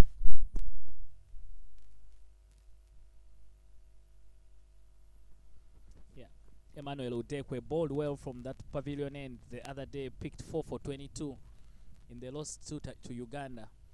But you have to take nothing away from him. He was hostile that day, and hopefully he can repeat that performance today. Ooh, come on. Come on, keeper. You need to support your ball after putting in a pitch of a delivery. Regulation ball just goes through the keeper's hands.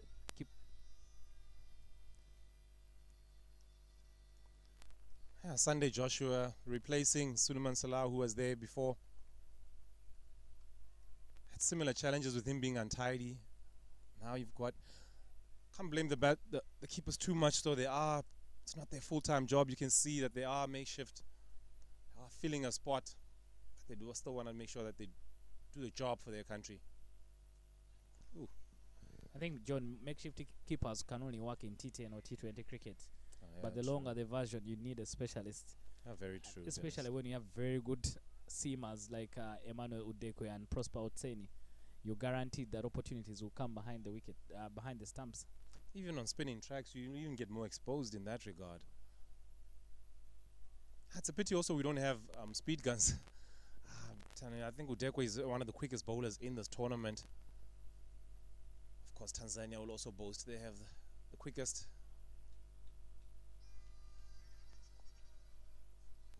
In Isa was bowling with quite some good gas, but Udekwe really does bowl a heavy ball. As you see, Panchani edging 1 to third man for 2. Yeah, even with the naked eye, I think Udekwe is something. It runs in very hard, and he has learnt a skill to make sure he's bowling wicket to wicket. He knows that there's something in the wickets for him, especially if he brings the stumps into equation. Very true. He does have really quick arm action. Gets through the crease very quickly. Lovely follow through.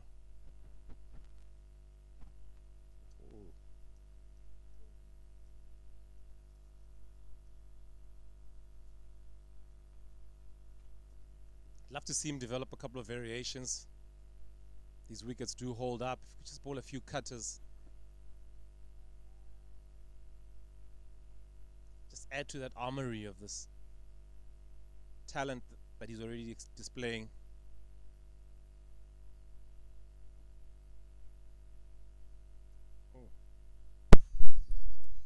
Very well played there by Panchani, right on top of it. Runs it down to third man. They pick up a single.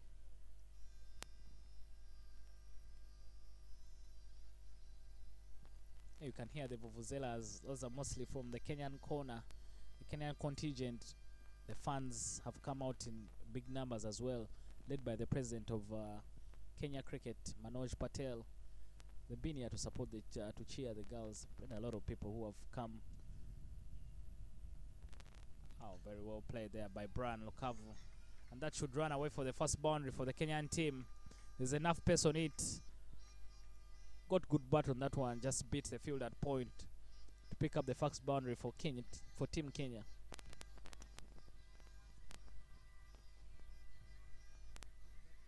Yeah, overpitched and well played by Brian. He'll really be happy with that. He's one of those players that does need a boundary to settle down nice and early. Loves to get on with the game.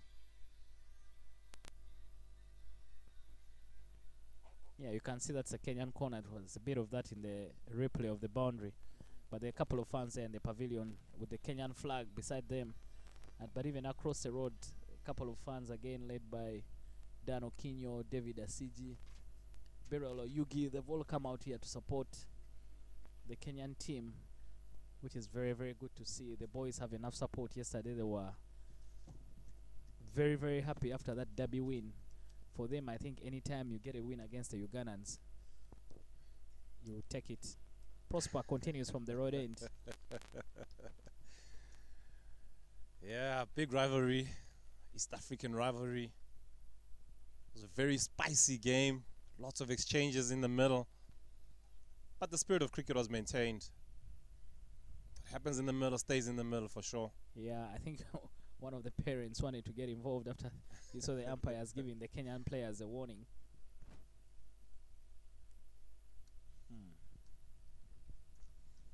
Yeah, good to see that. And of course things like that happen because it means so much to the players and adds to the theatre of the game as well. So you really do enjoy that. I really enjoyed to see young Mujit for Uganda. Vocal right through the game. I really enjoyed that. He led the way.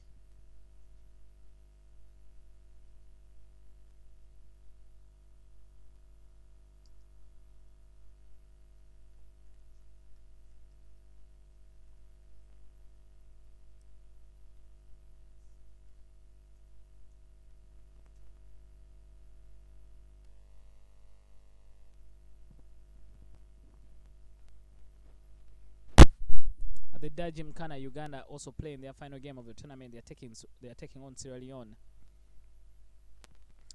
The only Great distribution into the shot. Yeah. Fortunately, couldn't find the gap. It comes down on it very nicely.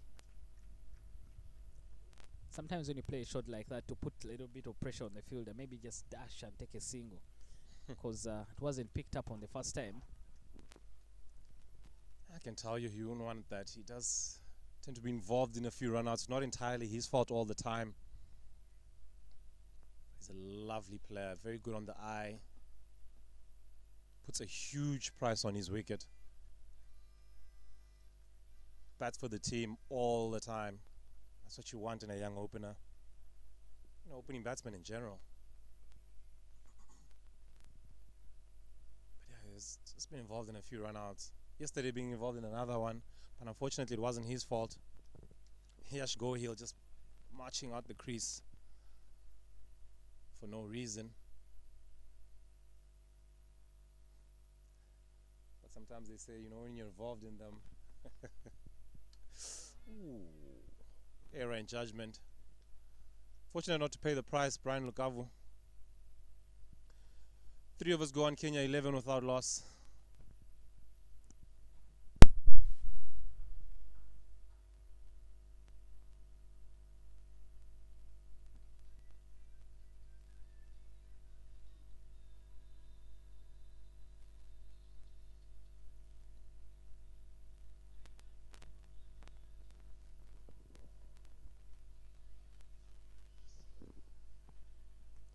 Right on cue, Ridwan makes a change.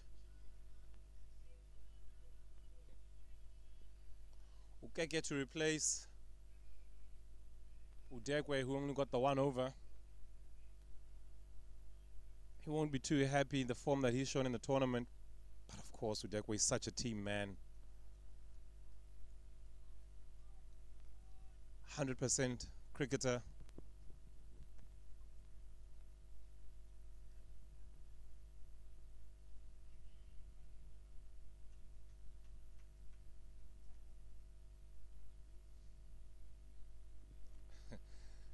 I have said that his body language doesn't look too great there mid-off.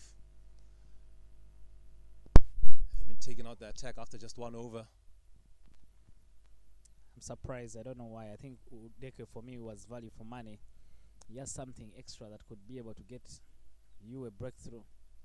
I said, Ridwan, not the most patient of. Oh, lovely shot by Dash. 1 bounce, well swept by him. Taking on the spinner immediately. Yeah, okay. They moved to 15 without loss. Okeke welcomed into the attack with the boundary from Panchani.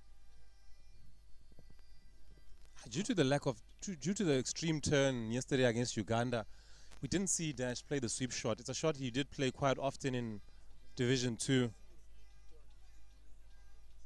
Oh, lovely prowess by him, taking it on immediately. Yeah, a gift of the delivery there on the leg side. And Panchani is very quick to pounce on it.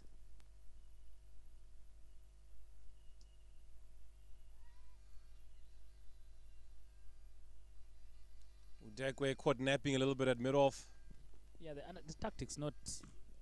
you fail to understand them here from Ludwan Karim.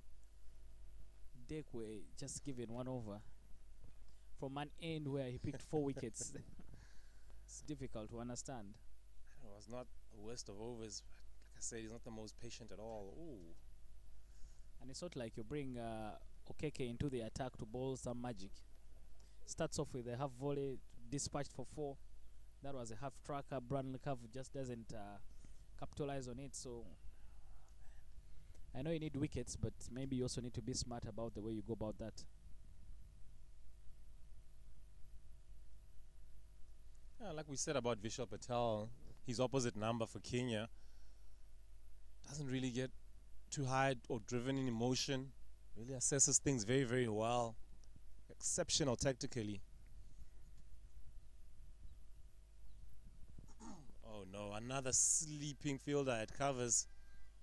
As you see, Pam Paul is one of the better fielders within the side, just on the back foot. Whew.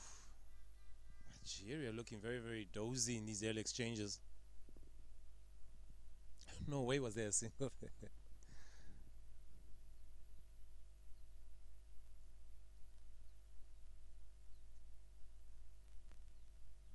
Bit more alert. 4 overs gone. Kenya moved to 17 without loss. I think, John, what has changed that over time, the expectation from any of the sides in this particular tournament has changed. The bar is now high. Nigeria been to the World Cup before, so therefore their performances in this particular tournament would hurt a lot, only because they know they can be able to compete so much better than they have. I think the biggest adjustment you'll see across with Associate Nations is with the bat. If you look at the standard of bowling, really, bowlers have come up in leaps and bounds. As we've seen, most spinners being quite accurate, not giving away too many loose balls and extras. Whereas before you used to know that you only have to focus on 1 or 2 bowlers in the lineup. Now there's quite a number of bowlers within the lineup. As we see a double change.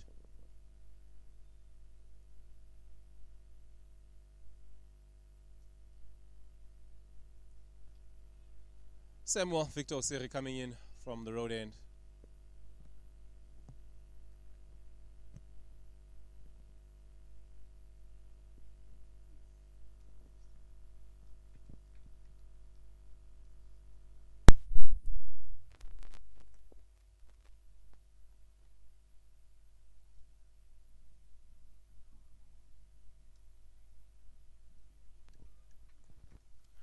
Three draws in a row there to start off from Victor Samuel. He's looking at bowling ducks, waiting for batsman faults. When you bowl like that, maybe after that, try and defend the last 2 balls. So toss it up in the air, entice the batters into try and going after you. Maybe you get a wicket. Brian will want to be more decisive with his footwork. That last shot was exactly how he went out LBW yesterday. Much better going forward. Tends to play from the crease a little bit when he's going back.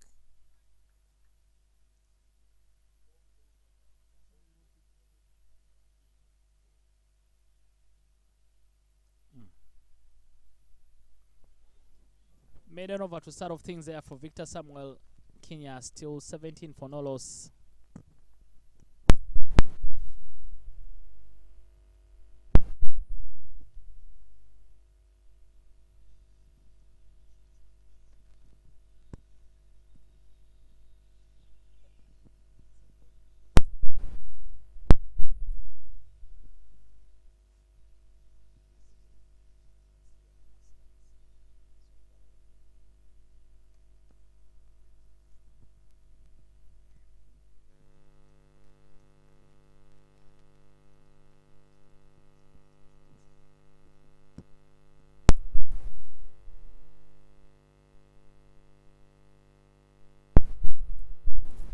Drive by Panchani. They should come back for 2.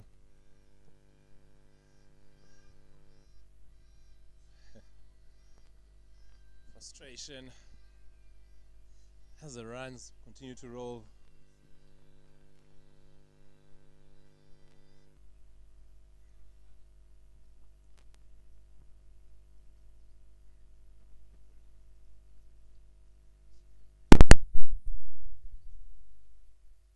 Redon has gone, put a deep square leg and the fine leg on the boundary, setting a little bit of a negative field, but giving his bowler some protection somewhat.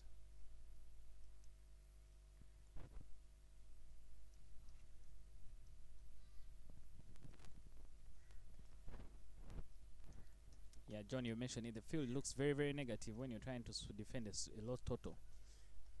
The Kenyans have already managed to chip off 19 of the 85 that is required.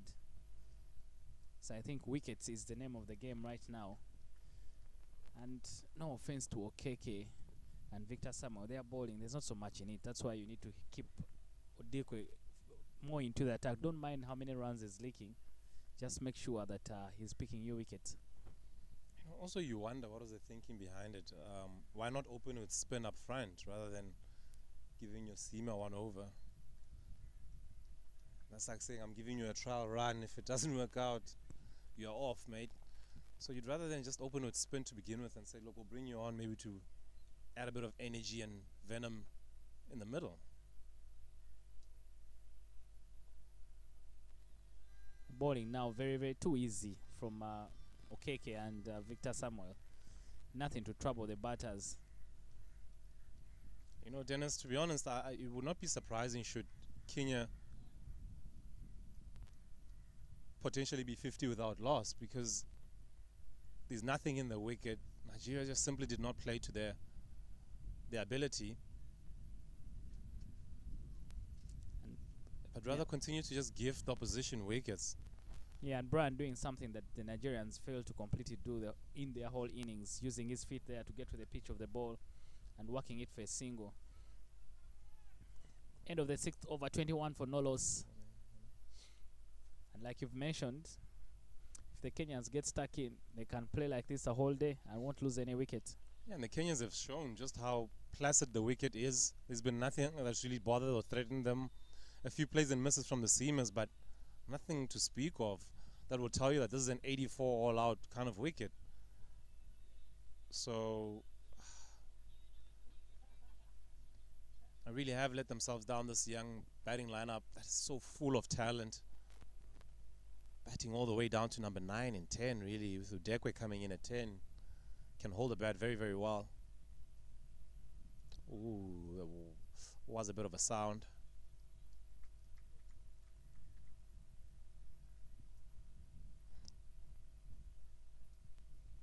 And because, John, it's been a tournament of low scores, I think when teams go past 50, they even start to believe that we could have something in the yeah, there's something for us. Yeah, potentially think it's a winning total.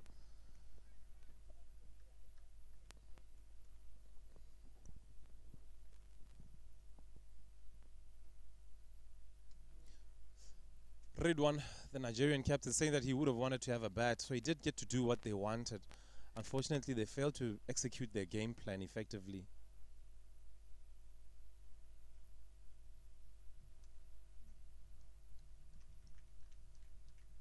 Samuel yet to concede a run. Ball 10 deliveries so far.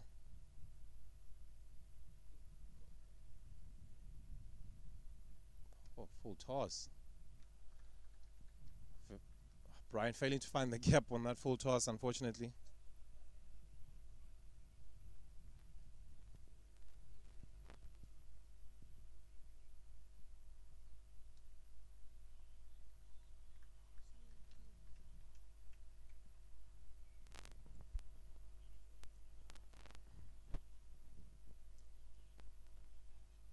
Seven overs gone. Kenya 21 without loss.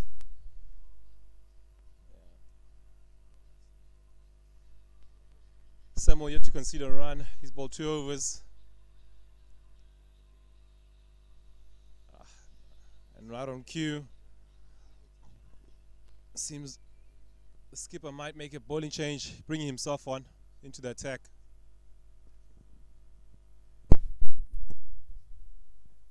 Yeah, I think Karim came out to field with a lot of notes. Just keeps changing the bowling around. I think the plan is for them to not let the batters get used to one bowler. Maybe at a certain time, I'm going to see Joshua Asia into the attack as well. Ooh. The young, tall leg spinner, he was impressive. The pace he bowls at in the air, and he does give it a good tweak. Ridwan at times can bowl a little bit too quick. Oh, great pace to start for him. Lovely shot, clipped off the legs. They should get 2.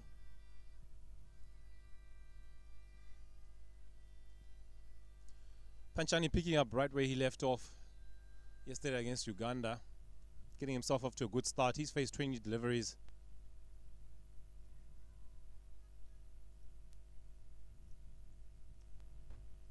think you can say almost in this between these openers, Panchani already a proven commodity.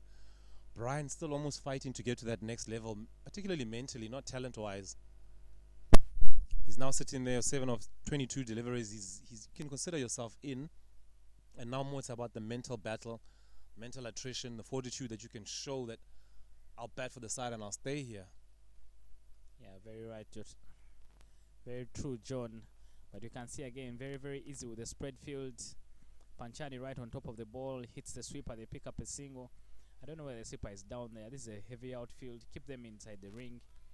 Just keep the pressure on. But looks like the way Nigeria is set up, you would think they've scored 200 runs.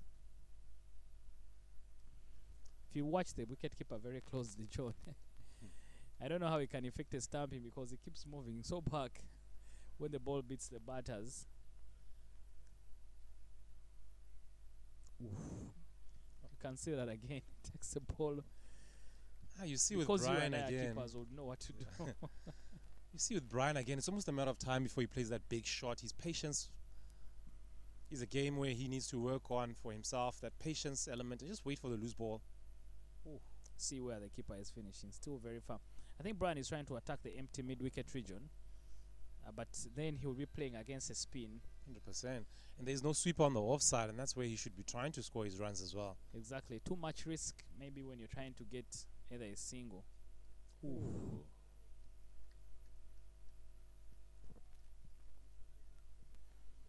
End of the 8th over. Kenya, 25 without loss.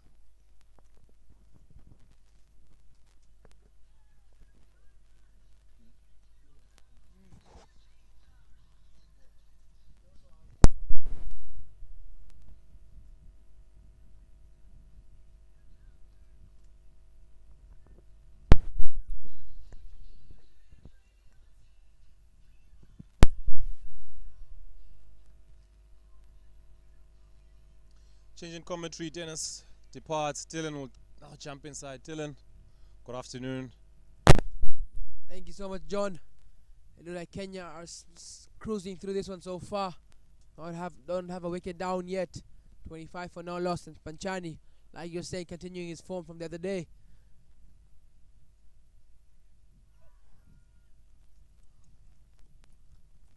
Victor Samuel back into the attack.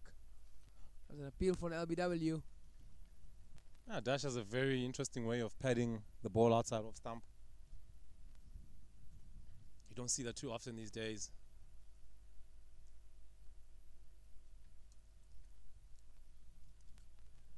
Now they'll take the run. That's what makes good batsmen. The first call has to be waiting, not losing the run out. Like you said, Dash has been involved in many run outs this tournament. Some his, some others. That's very good, smart running. Waiting was the first call we had. And then the yes. A great call, but interesting cricket from Nigeria.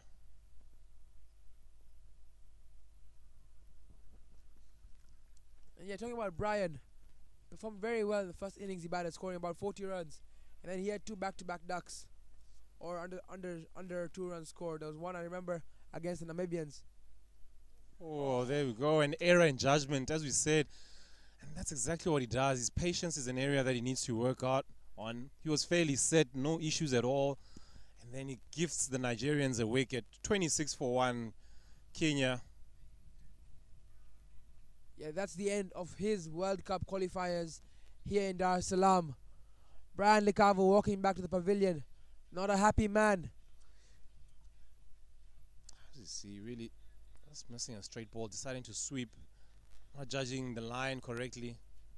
On these wickets, you want to sweep on line rather than just length.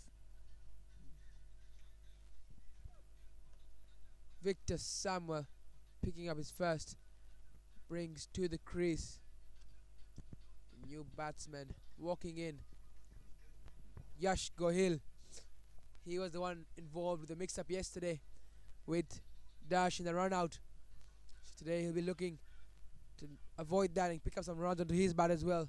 Not been very good with the bat this tournament has Yash Gohil. But John, what can he show us? What about his talent of Yash Gohil? He's a lovely player. Very good on the eye as well, similar to Dash.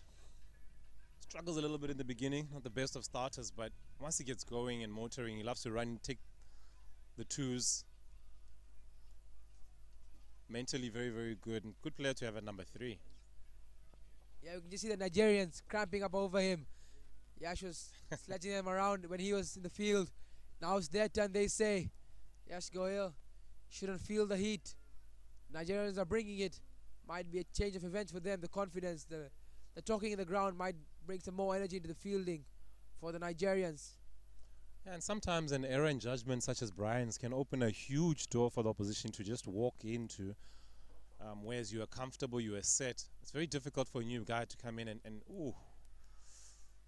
As you see him playing on the back foot, it's very difficult to start on these wickets as well and just come in. So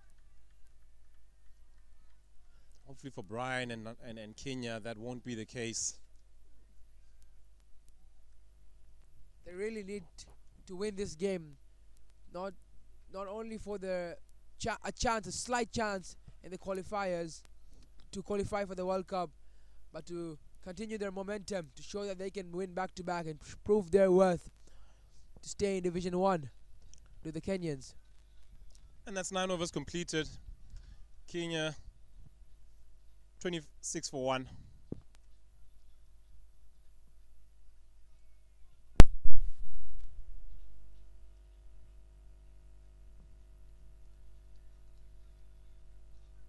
Abdul Ridwan to continue from the pavilion end.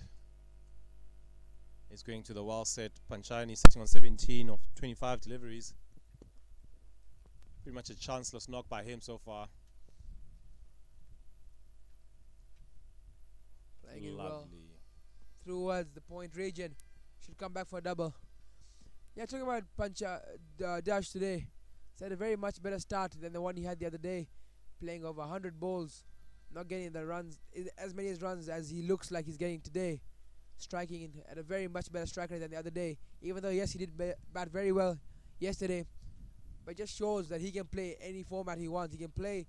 It's up to him how he decides he wants to play. Looks like today he's playing a better, faster game.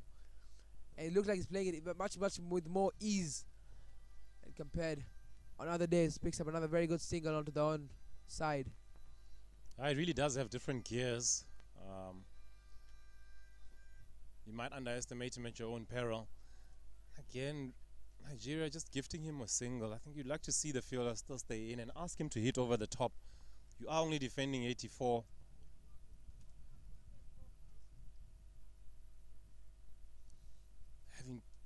Gifting that single, then you're just trying to delay the inevitable. But rather having him in, you're always going to now give yourself a chance.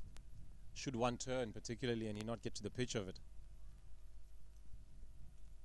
Might even be a good decision for the captain to bring in pace against the new batsman Yash Goyal. Oh. Don't you think so, John? Great call, Dylan. I definitely do think so. Particularly Udekwe. Doesn't look like Dash is struggling against the spin, and he looks very confident. Oh, chance gone down, gone a begging. I said not the best of starters, Yash, but once he settles down, can get into a good rhythm. Oh my goodness, again, back-to-back opportunities. That second slip goes down, chance goes a begging. Cut much harder, flashed his hands through. There was a chance there. Interesting tactics though by him. Continue to cut on this wicket despite being put down twice in a row. That's the first one, falling just short. As we said though, Keke was standing up a little bit on that one. Beg your pardon, Samuel.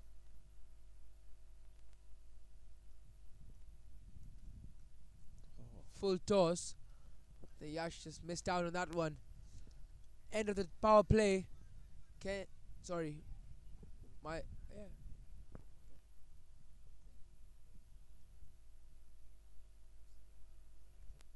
of the power play. 10 overs done. Kenya are 30 for 1.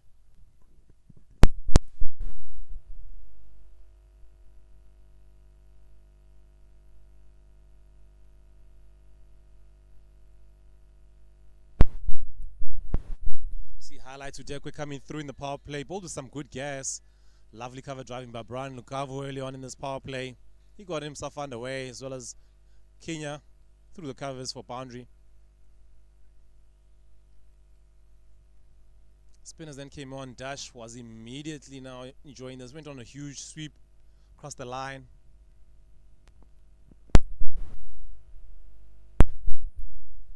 Continued. Brian, unfortunately, losing his wicket to a straight delivery, playing across the line. Back to live pictures. Victor Samuel to continue from the road end.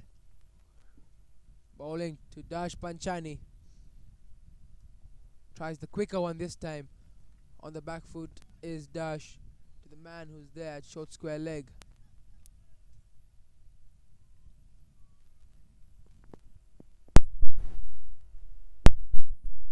Boy, staying a bit low once again, Victor Samuel. Dash looks really solid. Yeah, Samuel has also been good. He's into his fourth over, only conceded 1 run and picked up the wicket of Brian Lukavu. Oh, poor fielding by Prosper, trying some soccer skills. Nigeria has been quite sloppy in their start, both from a field placing point of view, as well as ground fielding. Caught napping in right in the first over. Energies have been low. And defending 84 runs. The feeling needs to be the first thing on top for the Nigerians. Much better by Asia in the covers there.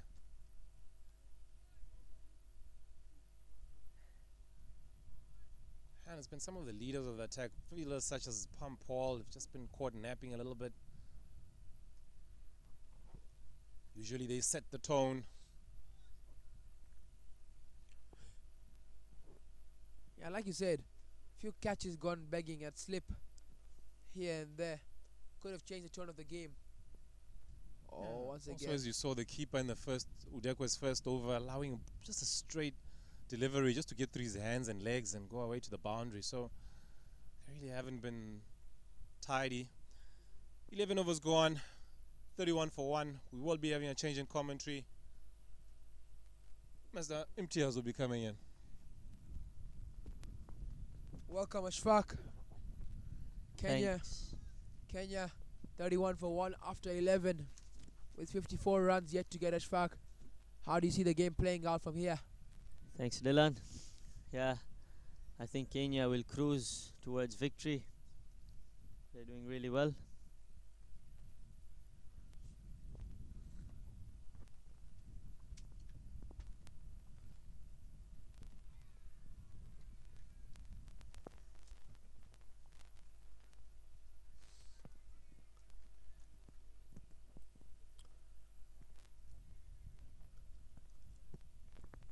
Captain Abdul Karim Ridwan into his third over as well.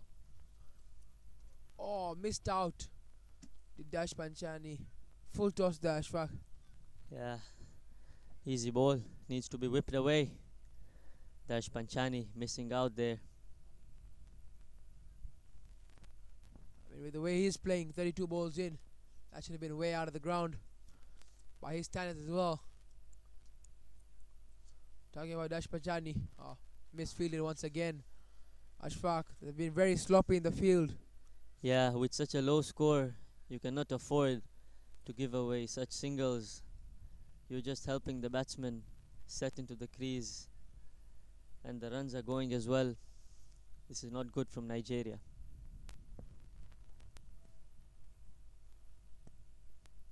But we've talked about this a lot about Dash. We've talked about his double century back in Abuja in the qualifiers last year. It's really good to see him continuing his form, bringing it here. Not had a chance to score 50 or century so far, but he's shown his cricketing class and why he marked top order for the Kenyans. Yeah, I think he's been really impressive in these qualifiers and has been really important for Kenya as well at the top of the order. He's done very well with the bat. End of 12 overs. Kenya 32 for 1.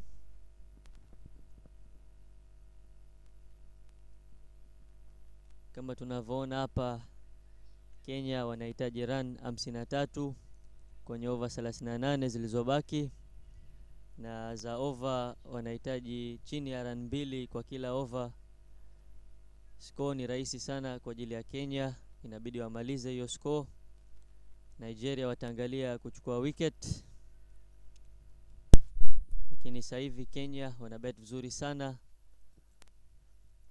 Victor Samuel back into the attack, swept away and swept hardly by Dash Panchani, and there he'll pick up 4 more runs to his name. That's what we're talking about, putting the bad balls away is Dash Panchani. Yeah, this is good from Dash. As we can see the replay, a full toss, didn't pitch near his legs, well swept away for a 4. I'm sure Dash will be looking to that first place in the highest run scorers, now only 7 runs away from Solomon Chilemanya, who does yet have a game in hand. But Dash will try to be maximizing his score today if he wants to try and get that most runs statistic in this ICC Under-19 Men's World Cup qualifiers here in Dar es Salaam, Tanzania 2023.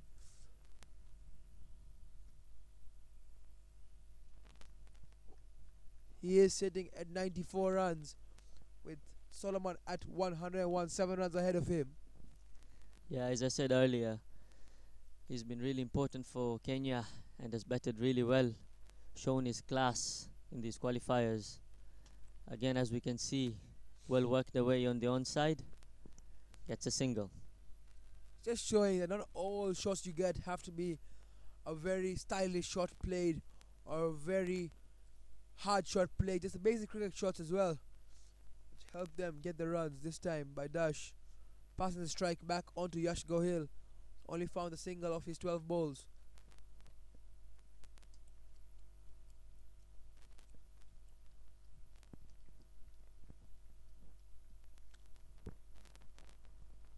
Playing onto the back foot once again was Yash Gohil.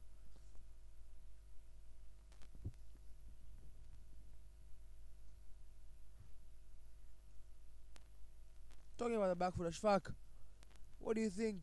How dangerous is it for the Kenyans to play on the back foot this wicket, or do you think it is fine? I don't think it's that dangerous because we haven't seen too many balls stay low today.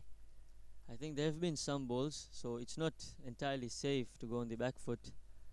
But I think if the ball is too short, you can take your time, go back and hit it as hard as you can in the gaps. Well said, Ashfaq. 13 overs down, it's 37 for 1. Elsewhere at the Gymkhana cricket ground, Ugandans batting, moving towards the end of their innings. Eyeing this, they've batted really well today. A much improved batting performance from them. I think they'll aim for a 150 score here. Right now at 129 for 7 after 47.3 overs. Abdul Karim Ridwan to continue from the pavilion end, giving 9 runs in his 3 overs. I'm sure he'll also be very hungry for a wicket.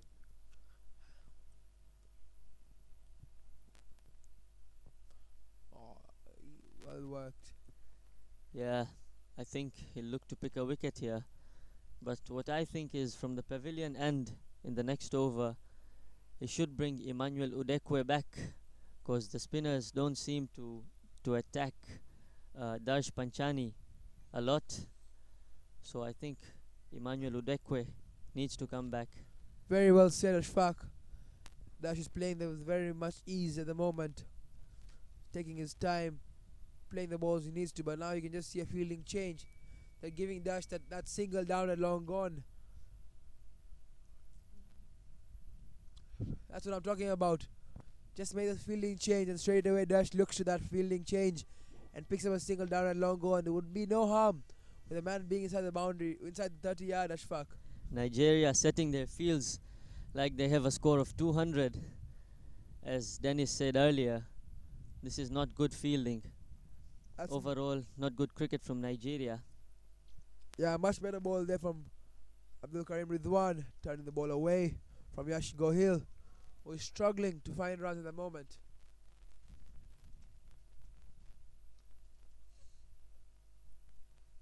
I think Nigeria need to let Yash play more and need to avoid Dash Panchani and give him less strike. Oh, chance! Once again gone begging. The keeper once again drops it. Not that difficult, you can just see. Thick edge and the keeper not getting his hands to it properly. I think Yash Gohil was caught in two minds there. He wanted to leave at the last moment. He thought, it's a short ball, let me just try and get a few runs from it. Edged it and dropped by the wicket keeper.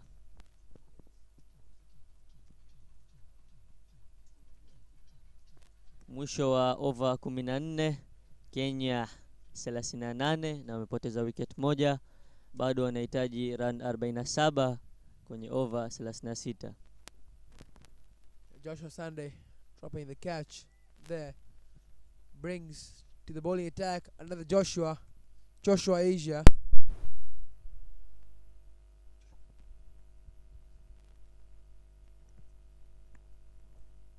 Joshua Asia to come from the road end. Shfaq, you asked for a pacer. It's not a pacer. It's a leg spinner. Tall leggy. Let's see if he can do the trick.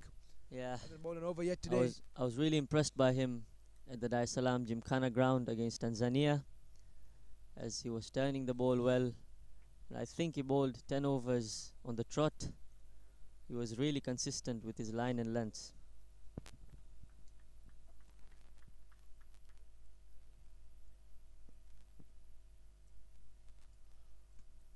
Well driven. Bagdash Panchani was straight to the fielder. Invictus Samuel at covers. Yeah, Darsh looks really comfortable in the crease, giving no signs of giving a wicket. Oh. Great defense this. Really solid from Dash Panchani.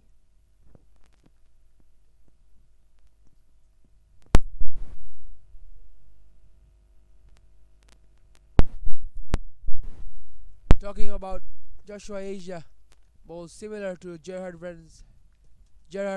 of Namibia. Runs in from very far out to bowl the leg spinner to get the ball skidding onto the batsman.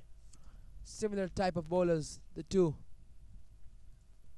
Gerard and Joshua Asia swept well by Dash Panchani. It's been his stock shot today. Yeah, what Darsh is doing here is he's just keeping out the good balls, waiting for the full tosses and the short ones, and whipping them away, trying to find runs in those balls. I think this is good from him, and from what it looks like, I think he will bat till the end and take Kenya home.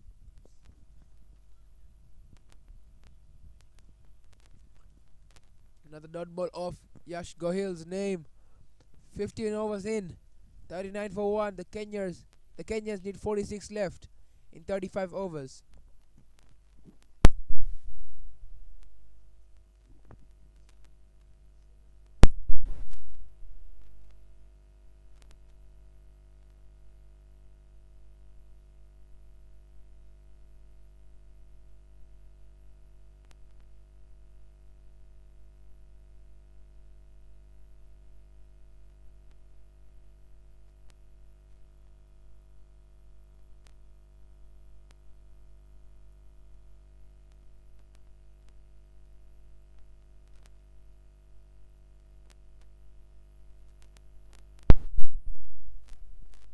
The skipper, Abdul Karim Ridwan, continues from the pavilion end to Dash Panchani.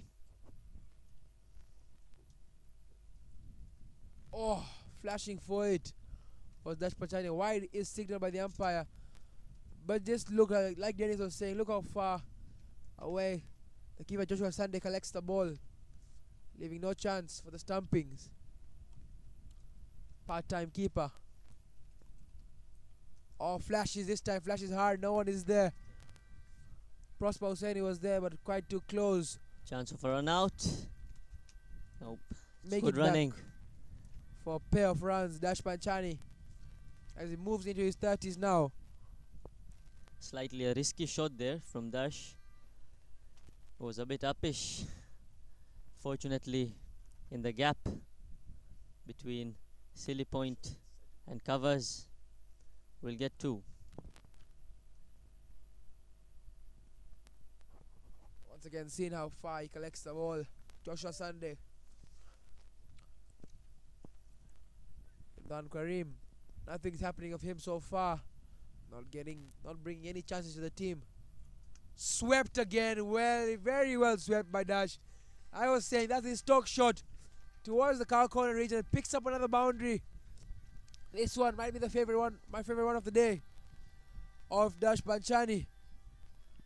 Kama tunavyoona hapa kwenye replay, Dash Panchani kauona mpira kwenye arc yake na kamsweep, hamna fielder nyuma, runs 4 kwenye runs zake.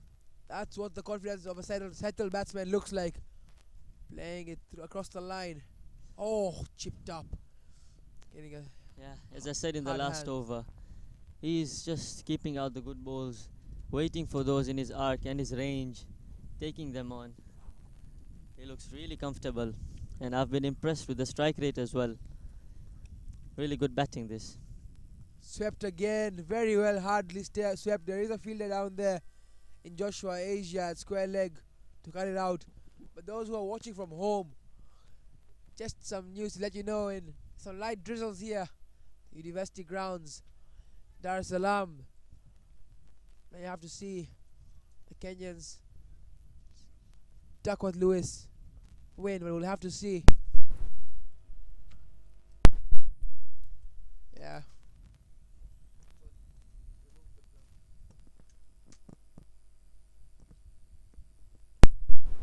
And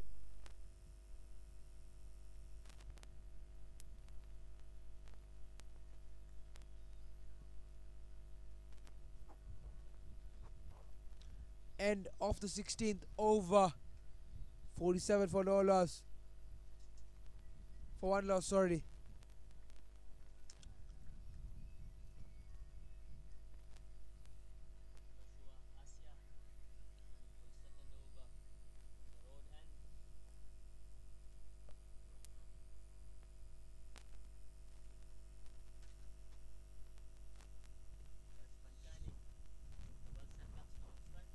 Played 2 brilliant sweeps in that over. Let's see what he can play to the leg spinner now. Oh, getting a thick outside edge there. They do have 2 slips in there. Do the Nigerians. Standing quite far for the pace that Joshua's bowling.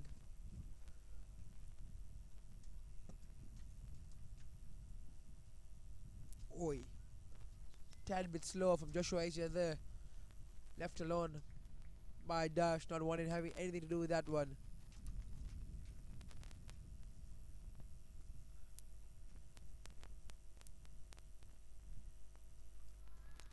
Massive appeal, he wanted to go for the sweep shot again. They Dash Panchani. Worked for him. One too many right there. I think he doesn't need to, he shouldn't force runs because they're just coming to him. He's getting the bad balls. Giving his wicket at this time won't be good. He should take Kenya home. Yeah. The way I see it, he's very hungry and wants to go for lunch. That's Dash Panchani. Played 52 balls already, 53. Been there since the first over. Must be a very, very hungry man.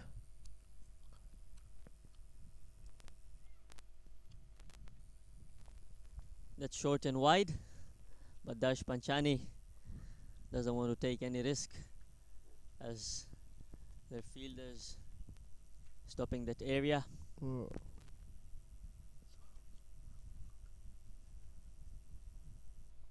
Oi, some unusual bounce there for Joshua Asia to end his second over. It's a maiden over from him. I think he's getting the bounce due to his release point. He's a tall guy. Joshua Asia, and his release point is quite high as well. If he pitches the ball in the seam, he can get some good turn and bounce. The news from the Gymkhana ground: Uganda bowled out for 137. It's a very, very good score they have. 138 to win. Dash Panchani and Yash Goel having a very, very good partnership so far of 21 runs and 50 balls. Contributing the most there is Dash with 19 runs and Yash Goel with the only one and an extra as well. But Dash Panchani, he's on 36 and 55 balls. He'll be looking to get past to his 50 as well. Yeah, as I said, it's a good change from Nigeria. Emmanuel Udekwe back into the attack.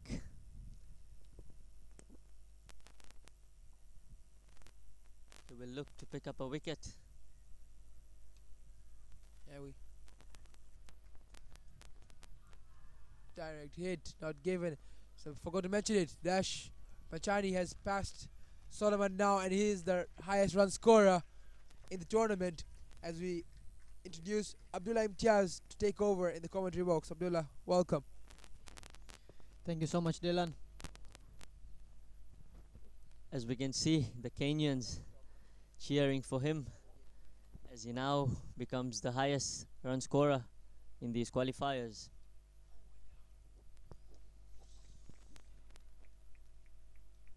Interesting tactics from Nigerian captain Abdul Karim Ridwan, to say the least.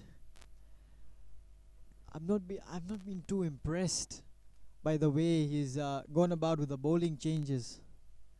Giving Emmanuel Udekwe, your strike bowler, 1 over at the start. But umpires have stopped the game, having some words with the batsman. Yeah. Don't really know what's going on.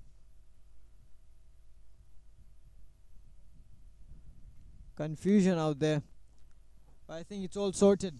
As I was saying, Abdul Karim Ridwan hasn't gone too well. Hasn't gone about too well with the bowling changes, giving Emmanuel Udekwe just 1 over, using 5 bowlers in the power play.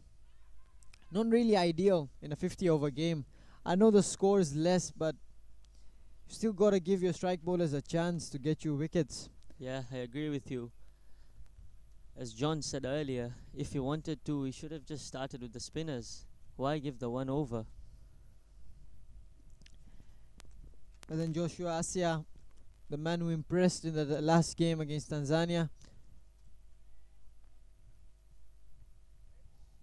Very wayward throw there by the fielder. Yeah, not only the bowling changes, I think Nigeria's fielding and their field placements have not been up to the mark in this game. Overall, they've just been a bit low on energy as well in the field. Very well said, Ashfaq. Energy levels haven't been like the usual Nigeria that we know of. The one that stopped Tanzania day before yesterday from winning the game. The one that played against Uganda. Energy level has just been a bit dead. An edge there by Dash Panchani, but not carried to slip. Dash Panchani also has shown some great patience by sticking out there today, playing 58 deliveries and scoring 37.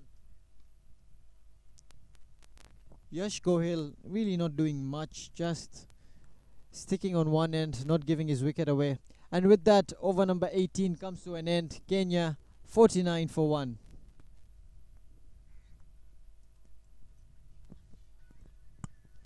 Mwisho wa over 18, run 49 na wicket moja imedondoka. Sasa hivi Kenya wanahitaji ni run 36 katika over 32 na run rate wanayohitaji ni run moja, kidogo juu ya run moja, ambayo ni rahisi sana kwa ajili yao.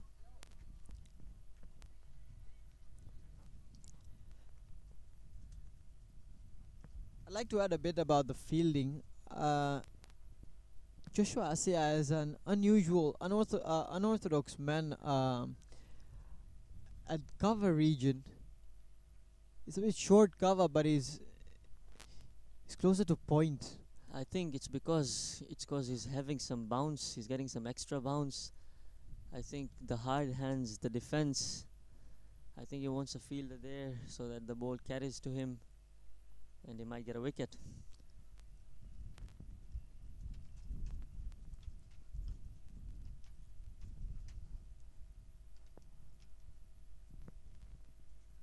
Joshua Asia. Rare bad Again. delivery there, down the leg side, full toss, swept away by Darsh Panchani. Isn't going to go to the boundary, but they get 2 runs there. Kenyan dugout pushing the batsman to go for 3, but they decide against it. Yeah, didn't middle the ball. Darsh Panchani. Yeah, as we can see, didn't get it off the meat of the bat as he did with the previous sweeps, but he got 2 runs from it. Joshua Asia not really troubling the batters. Balls are coming nice and slow onto the bat. Darsh Panchani also well set. Nigeria will need a bit of magic from one of their bowlers to get Darsh Panchani out. The form that he's in right now. Yeah, showing no signs of giving any wicket, Darsh Panchani. As you can see, even when he drives the ball, he just tries to keep it in the ground. Safe shots there by Darsh Panchani. Really good batting. 2 slips not really needed from Nigeria. They're much better off keeping a man at fine leg to stop the sweep. Anyways, end of the over number 19. Kenya 51 for 1. Kenya washakamilisha run 50. Sasa hivi wana run 51 na wamepoteza wicket moja katika over 19.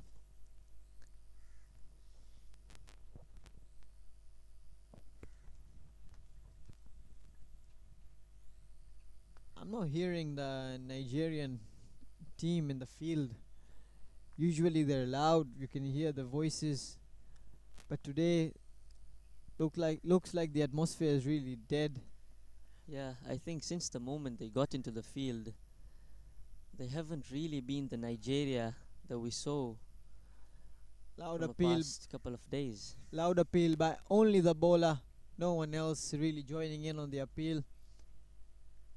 Emmanuel Udekwe bowling some heat right now, trying to get the breakthrough.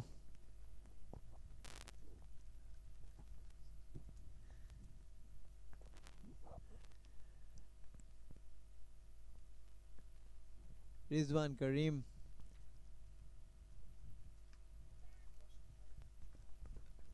Single there by Dash Panchani, just flicks it off his hips. By Yash Gohil. Welcome single from Yash Gohil. Yeah, I think as we've seen in this tournament, many batsmen, the more they play, the more they get set, and the better their strike rotation gets. So also Yash Gohil, we can see here, this was better from him.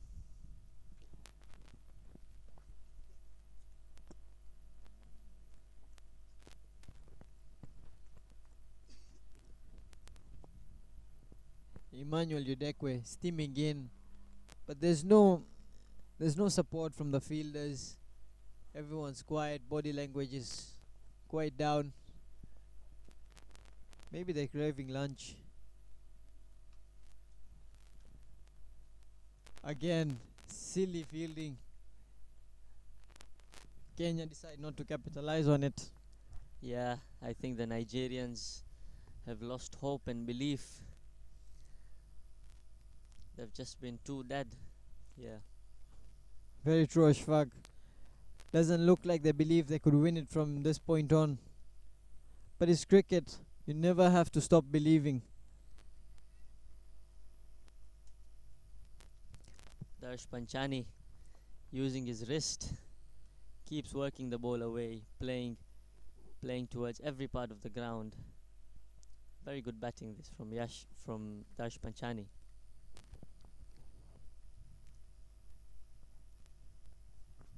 Manuel Udekwe going to bowl his final over of his third over. Strong punch to mid off. No run there. Fielder was quite sharp. And that marks the end of over number 20. Kenya 52 for 1. With that, we'll have a change at the comms box. Madam Lucy is going to replace me. Karibu mama.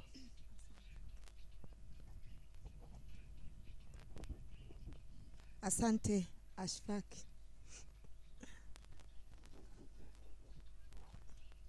Mama Lucy, ulikuwa unaangalia mechi.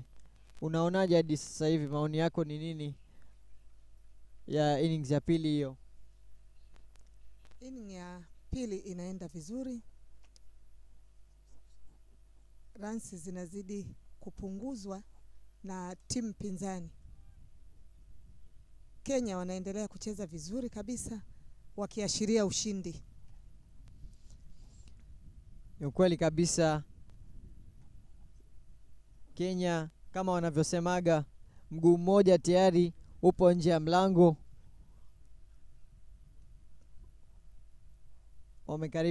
Wapo karibu sana katika finish line. Hiyo ni mechi yao ya mwisho. Na watakuwa na matumaini kwamba wamalize tournament na ushindi. Kwa kweli wananukia kucheza vizuri kabisa. Wicket hiyo imeanguka wicket, lakini bado wachezaji bado wako wengi nje, bado wana wicket nyingi mkononi. Kwa hiyo wanaweza wakafanya vizuri kabisa. Kuanguka kwa wicket moja sio sababu ya kushindwa.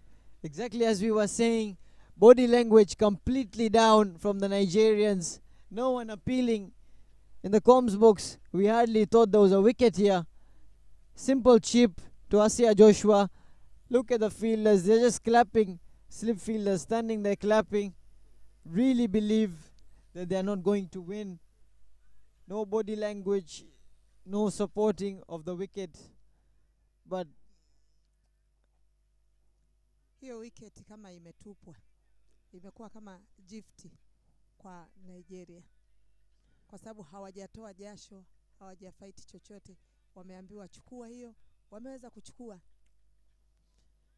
New batsman coming in for Kenya, Stian Smith replacing Yash Gohil. Stians amepewa jukumu la kuja kuchangia timu yao ya Kenya. Na ana matumaini makubwa atacheza vizuri. Stian Smith, one of the standout batters of this tournament for Kenya. Stian Smith played a few very good knocks, especially the one against Sierra Leone, where he was 37 not out of 71 deliveries, getting man of the match in that game. Stian Smith would hope, Kenya actually would hope that no other batsman is to be used. Stian Smith and Dash Panchani will finish the game from now on. I think the umpires have called drinks also. Players have had a bit of a break after that wicket falling. But Nigeria, body language is down, vibe is down. They look like they just want to complete the overs and get on with it. Bado matumaini yapo makubwa kwa timu ya Kenya. Hao wapigaji waliokutana sasa hivi, Dash ni mchezaji mzuri, Stians ni mchezaji mzuri. Kwa hiyo matumaini bado ni makubwa sana kwa timu ya Kenya. Kikubwa watulie, ukizingatia bado wiketi zao nyingi zipo nje.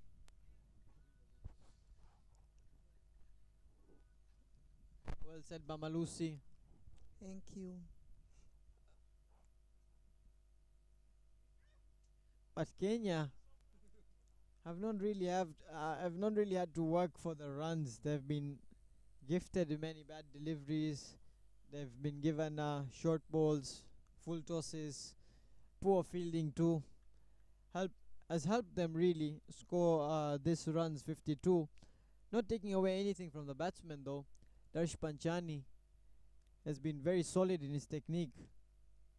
But as they say, if you get such a fielding every day, it'll be like a batter's paradise. Dash anajitahidi kuangalia gaps ili aweze kupata mikimbio kama anavyoonekana. Mpira ukija mbaya kwa upande wake anaheshimu. Kwa kifupi ana uvumilivu mkubwa wa kuchagua mipira ya kucheza. Asia Joshua, mpira yake ya 3 ya over. Fielder amesimama mbele kwa ajili ya catch ambayo inaweza ikazaa matunda. Asia ni mrushaji mzuri kabisa na ana shauku kubwa kwa ajili ya kuchukua wickets. Yuko makini katika kurusha. Hataki extra runs kwa mfano kama wicket wide hivi hahitaji. Yeye anataka kuchukua wickets na kusimamisha hiyo mikimbio. Pengine inaweza kufanyika miujiza wakashinda.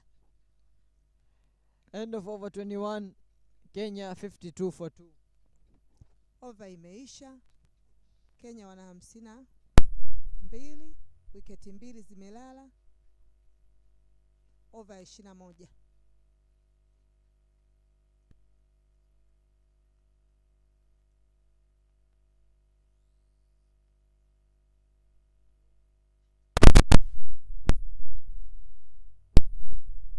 Emmanuel Udekwe continuing from the pavilion end. Hasn't brought any wickets for Nigeria so far. Darsh Panchani looking solid, facing him without too much trouble. Emmanuel Udekwe, one of the best fast bowlers of this tournament, one of the best performing fast bowlers of the tournament, and also one of the fastest bowlers of this tournament in terms of pace. It's been really impressive throughout the tournament. Emmanuel Odekwe ni mchezaji mzuri kabisa na ni mrushaji anayetumia nguvu na akili. Huenda urushaji wake sasa hivi ukazaa matunda mazuri, wakaweza kuchukua wickets na kubadilisha ile partnership ya Dash na Stian Smith. Na Stens.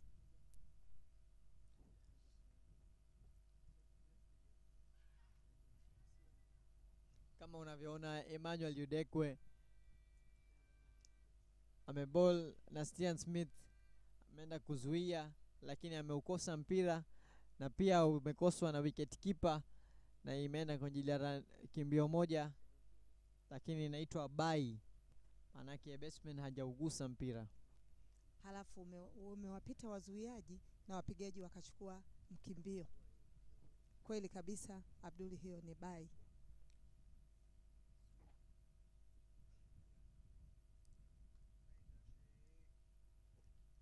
If we were to analyze Darsh Panchani's batting technique, he really stands quite tall, doesn't really bend his knees too much, tries to likes to get his front foot, likes to get his head in front of his front foot, as we can see right now.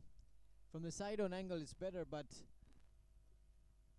he gets the front foot forward, doesn't really bend his feet too much, keeps an awfully closed stance where both his feet are close together. Dash yuko makini kabisa katika uchezaji wake. Anajitahidi kusoma fielder wamesimama vipi ili aweze kupata gaps, aweze kupiga mpira. Akili yake ni kusoma mrushaji anarusha vipi.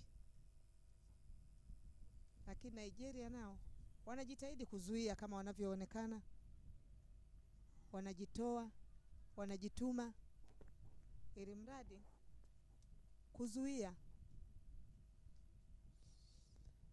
mpira usitoke na kuweza kupata mikimbio kwa Kenya.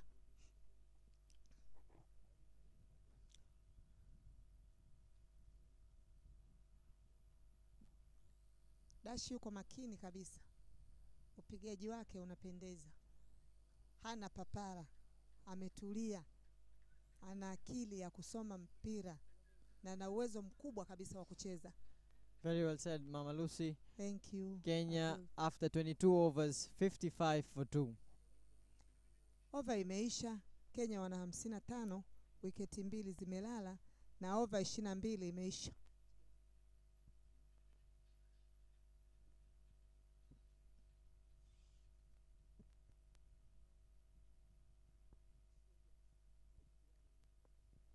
Asia Joshua continuing from the road end.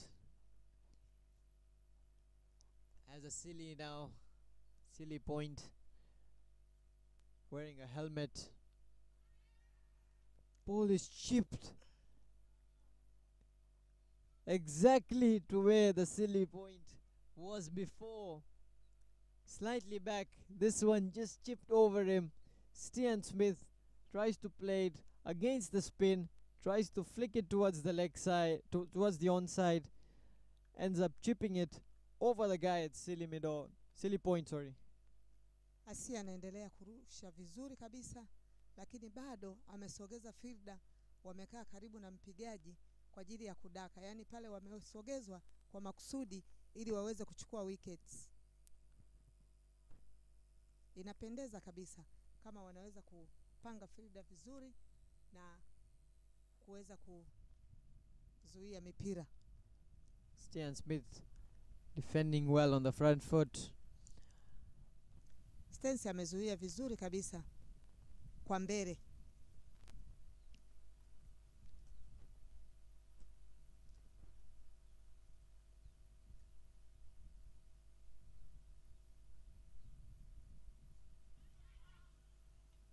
Chance there, Asia Joshua cannot believe the catch has been dropped there by the fielder. Solomon attempts a low catch on his diving to his left, as we can see on the replay here. Asia Joshua bowls well, flighted. Solomon couldn't get his hands underneath in time. Short ball there, very well pulled away towards mid-wicket by Stian Smith. That would boost his confidence after a good tidy over from Joshua Asia. Bowls a rare poor delivery. Stian Smith rightfully capitalizes on it and gets a boundary. Stens amepiga shoti moja nzuri sana na wamepata mikimbio 4. Mpira umeenda boundary. Ni mchango mkubwa kwa timu ya Kenya. Stian rocks back on the back foot. Field that covers Victor Samuel. Fumbles it, but he was well backed up by Salim Salau at mid-off. With that, over number 23 comes to an end. Kenya 59 for 2. Over imeisha. Kenya wana 59, wiketi 2 zimeanguka, over ya 22. Ustensi anaonekana anacheza kwa kujiamini. Anajua anachokifanya na anajituma. Yeye pia huyu Stensi anachagua mipira kama dash. Kwa partnership yao inaonyesha itazaa matunda mazuri kabisa, na huenda wakamaliza game wao wawili kwa sababu wametulia na wana uwezo mkubwa wa kusoma mipira na kuicheza. Emmanuel Udekwe, like always, targeting the stumps. Dash Panchani, with the eyesight is good right now. Doesn't look too troubled. At playing those balls. I would like to see Emmanuel Udekwe give a bouncer maybe.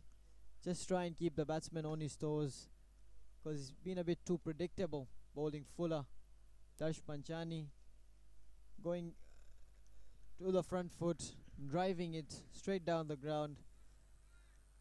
Emmanuel Udekwe is not showing enough variations. Maybe a short ball here and there, maybe a slower ball, rolling his fingers through, letting the ball grip. Not really shown that a lot. Emmanuel Odekwe ni mrushaji mzuri kabisa, lakini pia Dash naye ni mpigaji mzuri. Good ball there from Emmanuel Udekwe, bowling it slightly back of a length delivery. Goes past Dash Panchani. Dash Panchani looked comfortable on the front foot. Maybe Emmanuel Udekwe should try and push himself, push the batsman a bit back, maybe into an area where he might not be so comfortable playing the ball. That's one thing Emmanuel Udekwe can work on in his game, is to put some variations, slower balls, maybe short balls here and there, because he bowls a consistent line. Fuller getting the ball to swing, but in a situation like now, 24 overs, the ball won't really swing too much, so you got to rely on your short balls, your slower balls, your yorkers to do the trick for you. And Emmanuel Udekwe doesn't seem like he has too many of those in his armory. Emmanuel Odekwe anarusha mipira mizuri kabisa, ana doti nyingi, yani ambazo hazizai matunda kwa timu ya Kenya. Dash naye anajitahidi kuangalia mipira vizuri na kuchagua. Ikija loose ball anapiga, anapata mchango mzuri kwa timu ya Kenya. Dash Panchani not showing too much intent to score runs against Emmanuel Udekwe, but he would be comfortable with the score that Kenya are on. He'd be comfortable playing a few dot balls to Nigeria strike bowler Emmanuel Udekwe. But with that, over number 24, which was a maiden, comes to an end. Kenya 59 for 2. Over hii hawakupata kitu. Kenya imekuwa ni maiden, lakini pia wana mikimbio 59, wiketi 2, over 24 zimeisha. Na Kenya wanaonekana wana shauku kubwa ya kupata ushindi, kwa sababu wanaendelea kupunguza runs. Na kama wanapunguza, basi ushindi huenda ukanukia kama watatulia na hiyo partnership yao. Asia Joshua huendelea katika road end.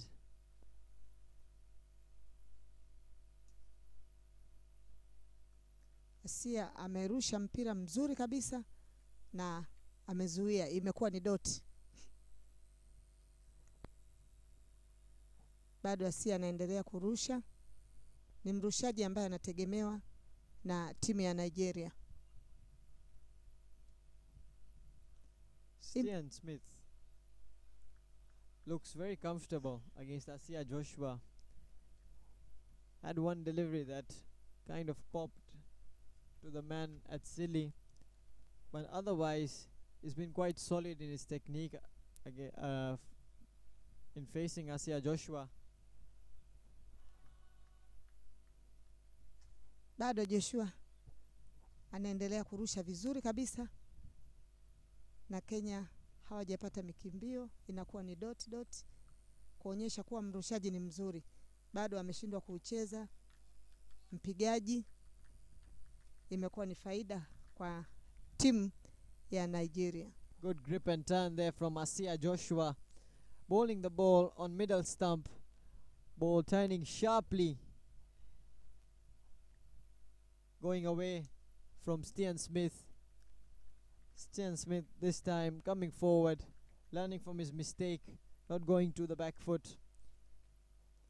Stian anajitahidi sana kucheza, lakini kila akitupiwa anafikiria huu mpira ni mbaya, acha azuie.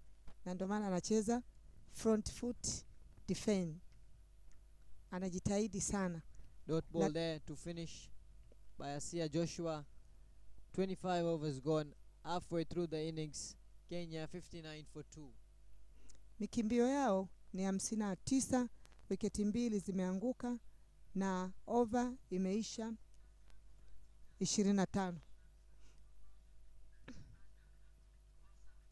26.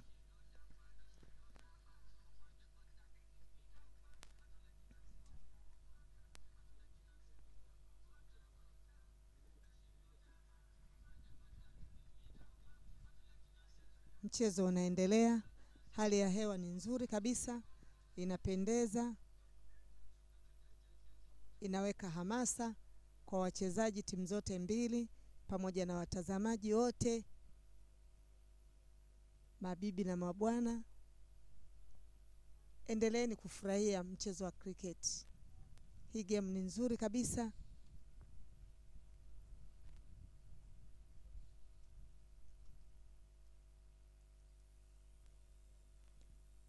Amepiga, lakini kupiga kwake hakujazaa matunda kwa sababu mrushaji ni mzuri kabisa. Mrushaji anaendelea kujiandaa kwa ajili ya kurusha. Huenda mpira huu atakaorusha ukazaa matunda akapata wicket. Emmanuel Udekwe balls into the pads of Dash Panchani, and finally Dash Panchani gets some runs against Emmanuel Udekwe after a dry spell for the batsman. Finally gets a couple runs under his belt. Emmanuel Udekwe again being a little bit too predictable, bowling very full. Maybe he needs to try a few change-ups, a few mix-ups in his bowling to really trouble the batsman. But again, another full delivery. Dash Panchani just goes onto the front foot and blocks it away. Dash Panchani anajitahidi kucheza mipira mbele akiwa na matumaini makubwa huenda itakuja mpira mzuri aweze kupiga kama alivyopiga ule mpira uliopita nyuma pale akapata mkimbio. Kwa hiyo bado matumaini ya kucheza vizuri anayo. Hiyo partnership yao imetulia, haina papara, inasoma mipira na kuashiria ushindi.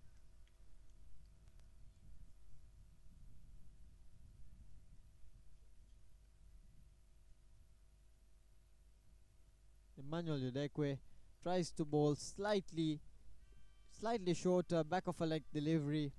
Ball is not really rising, but this one was a wide delivery. Missed his line there, and the keeper could not stop it. Gets a single. Emmanuel Udekwe ametupa mpira ambao hauhesabiki, na yani ametoa mkimbio wa ziada ambayo ni wide.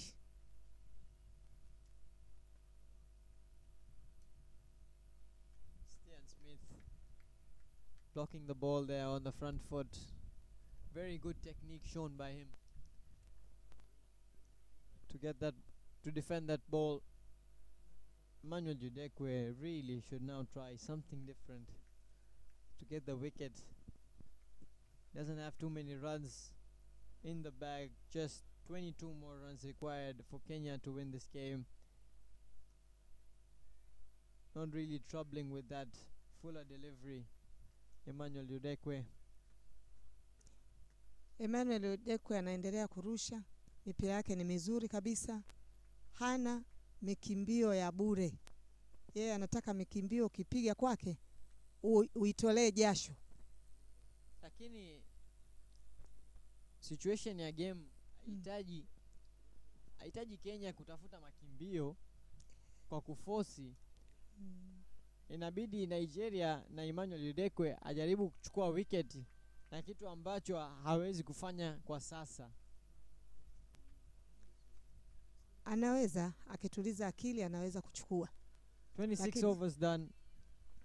Kenya 64 for 2. Kenya mpaka sasa hivi wana mikimbio 64 na wiketi 2 zimeanguka. Over hiyo imeisha ya 26.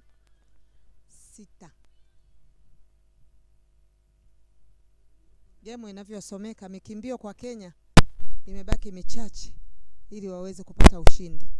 Kikubwa mno watulie, wasome mipira. Haihitaji papara kabisa, kama ulivyosema Abdul, uko sahihi kabisa. Wewe ni mchezaji mzoefu na unajua kusoma mchezo. Kwa kweli ni kitu kizuri kabisa, na tumaini utakuwa mchezaji mkubwa kabisa wa timu ya taifa kwa sababu unajua kusoma mchezo.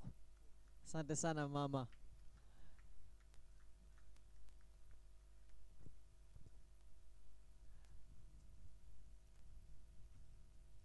Sia Joshua akiendelea katika road end, bowling some good leggies, been real tidy so far, not giving away free runs, but Nigeria would be hoping for a breakthrough here to break this partnership that looks very very solid. Asia anaendelea kurusha vizuri kabisa, Asia Joshua, na urushaji wake ni mzuri, ni doti, imekuwa ni doti, yani hakuna rani iliyo ingia kwa Kenya. Anaendelea tena kurusha Asia Joshua. Stian Smith rocks back onto the back foot, hits it over mid wicket towards cow corner region. Gets two. Since amepiga, wamepata mikimbio miwili. Tena amepiga kwa kujiamini na kukimbia kwa nguvu. Tayari ni mchango kwa timu ya Kenya. Asia Joshua once again, short ball there, hit towards cow corner, well stopped by the fielder there at the boundary, Emmanuel Udekwe. 2 runs for Kenya and Stian Smith. Stian Smith amepiga, wamepata mikimbio miwili. Kwa hiyo ni shoti nzuri kabisa na ni mchango katika timu ya Kenya. Only 17 runs required now for Kenya to win this game. Nigeria bado mikimbio 17 ili waweze kutoa ushindi. Kwa kweli wanacheza kwa kujituma, wametuliza akili, na cricket inatakiwa utulie. Ukitulia unaweza kufanya vizuri kabisa, yani usiwe na papara. All hopes look lost now for Nigeria, as after 27 overs Kenya are 68 for 2. As we said, they need just 17 runs from 23 overs. Kenya kwa sasa wana mikimbio 68, wiketi 2 zimelala na over 27 zimeisha.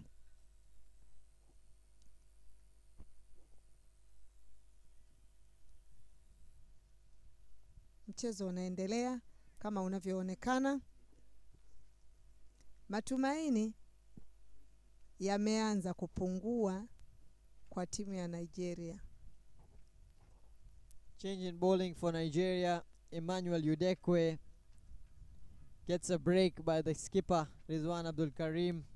Into the attack now, Victor Samuel, the off spinner, opened the bowling against Tanzania. Today bowled in the power play, got the wicket of Brian Likavu, but otherwise not been too threatening. Amerusha vizuri kabisa kwa kujiamini, imekuwa ni doti, yani hakuna mchango wote kwa timu ya Kenya. Bado amepata doti, ni mrushaji mzuri tu, anajitahidi kumsoma mpigaji ambaye ni Dash, aone atamnunua vipi.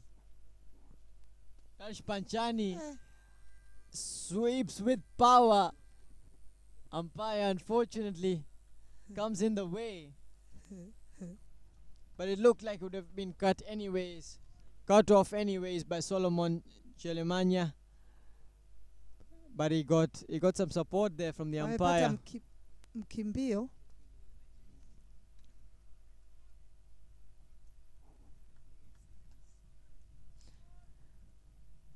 Nigerians, the way they fielded, looked like they needed some assistance from the umpire. So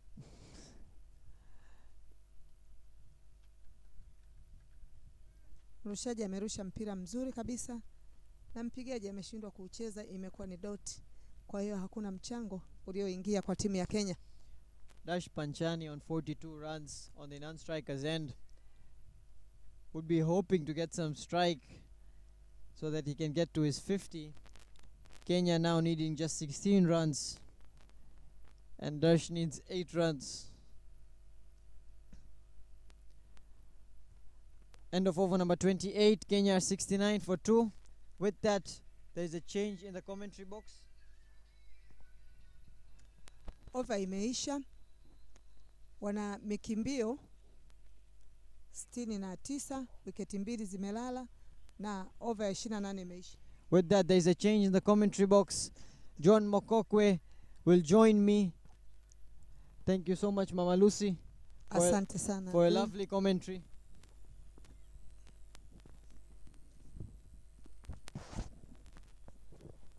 Asante Mama Lucy. Change from the road end. Prosper Husseini. He'll be coming into the attack.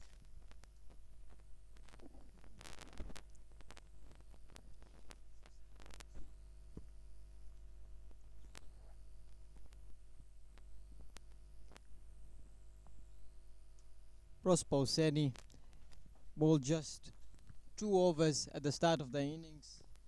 Again, Ridwan Abdul Karim didn't show patience at the start, tried to rotate his bowlers very quickly to get wickets.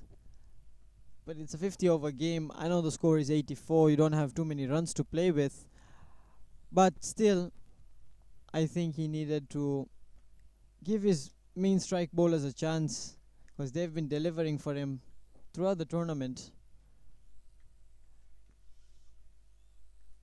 As you can see, Kenya should get home comfortably, but we have seen crazier things in cricket. It just shows Abdullah that the surface really is placid. There's nothing there, no demons in the surface. Nigeria just imploding. Surface can't be to blame for poor batting performance from Nigeria.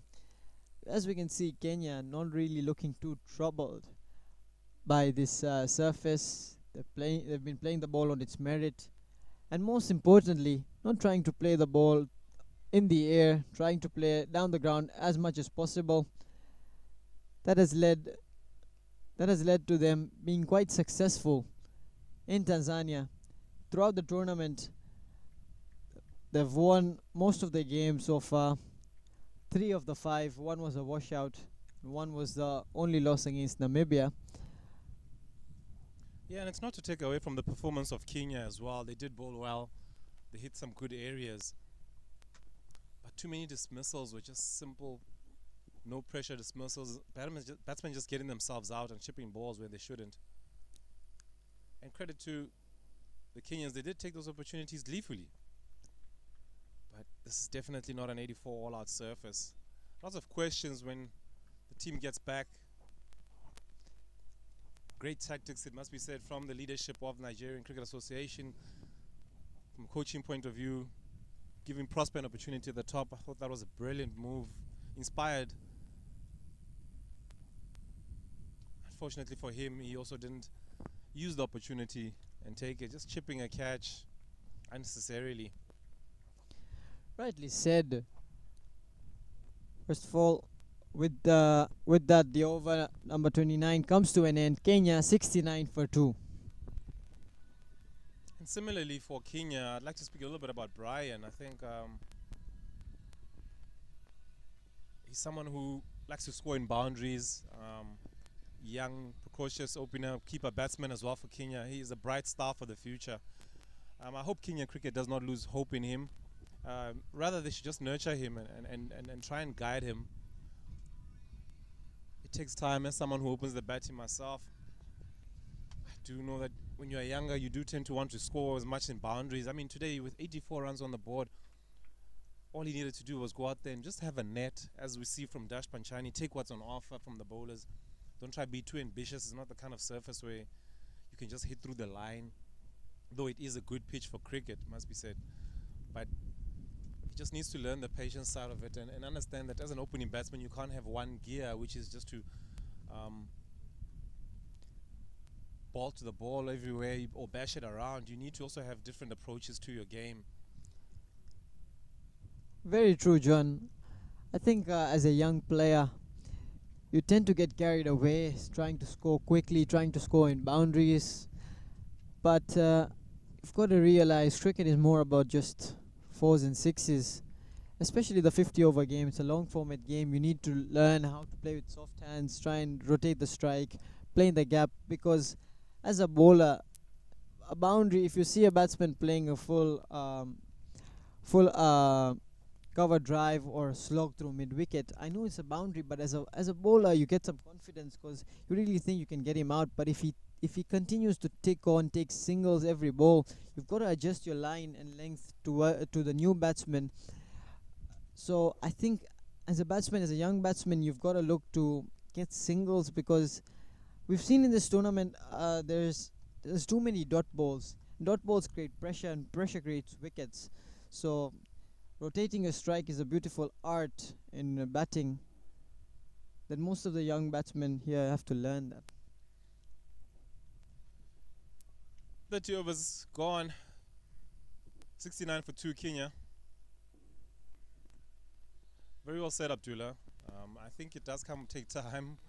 A lot of top order batters learn it late. Dash Panchani has been a shining light for associate youth cricket, as long as others as well that are around who know how to accumulate runs, as well as also when the surfaces allow, he can play the attacking role. I mean, Kenya cricket very fortunate to still have the services of Karim, the wicketkeeper batsman, very talented player for them, still behind the gloves for them, long servant of Kenya cricket, amazing player. But they do need to, obviously there is an opportunity once he decides to hang up the boots. So these young players such as Brian and some that might be back home as well, there's opportunities for them to ensure that they knuckle down a spot. Karim as well, top order batsman, opens or comes one down for them in the senior side. So you need to use these opportunities that you do have and understand that, you know, sometimes if you don't take them with both hands, another talented player will come in and take that role. So let's hope he can pierce through and go to the next level. Very well said, John. Brian has shown us glimpses. Lovely shot, short and wide, put away by Dash Panchani through backward point. Top class shot from him. They move on to 73 for 2 Kenya. Dash Panchani moves on to 46 after a lovely cut shot. Poor delivery to say the least from Prosper Hossaini. No real pace on it. Short and wide, gives him time, gives him width. Dash Panchani is on to that on a flash. The way he's been batting, he's not going to miss out on those ones. As we were saying, glimpses of talent shown by Brian Likavu in this tournament. And again, Dash playing the ball on its merit. Saw one that was short and wide, put it away, and now back to defense when the ball is not there to attack. So playing the ball on its merit is pretty much the name of the game on these kind of surfaces. Can't be too ambitious or think too far ahead, which is what Nigeria fell into the trap of.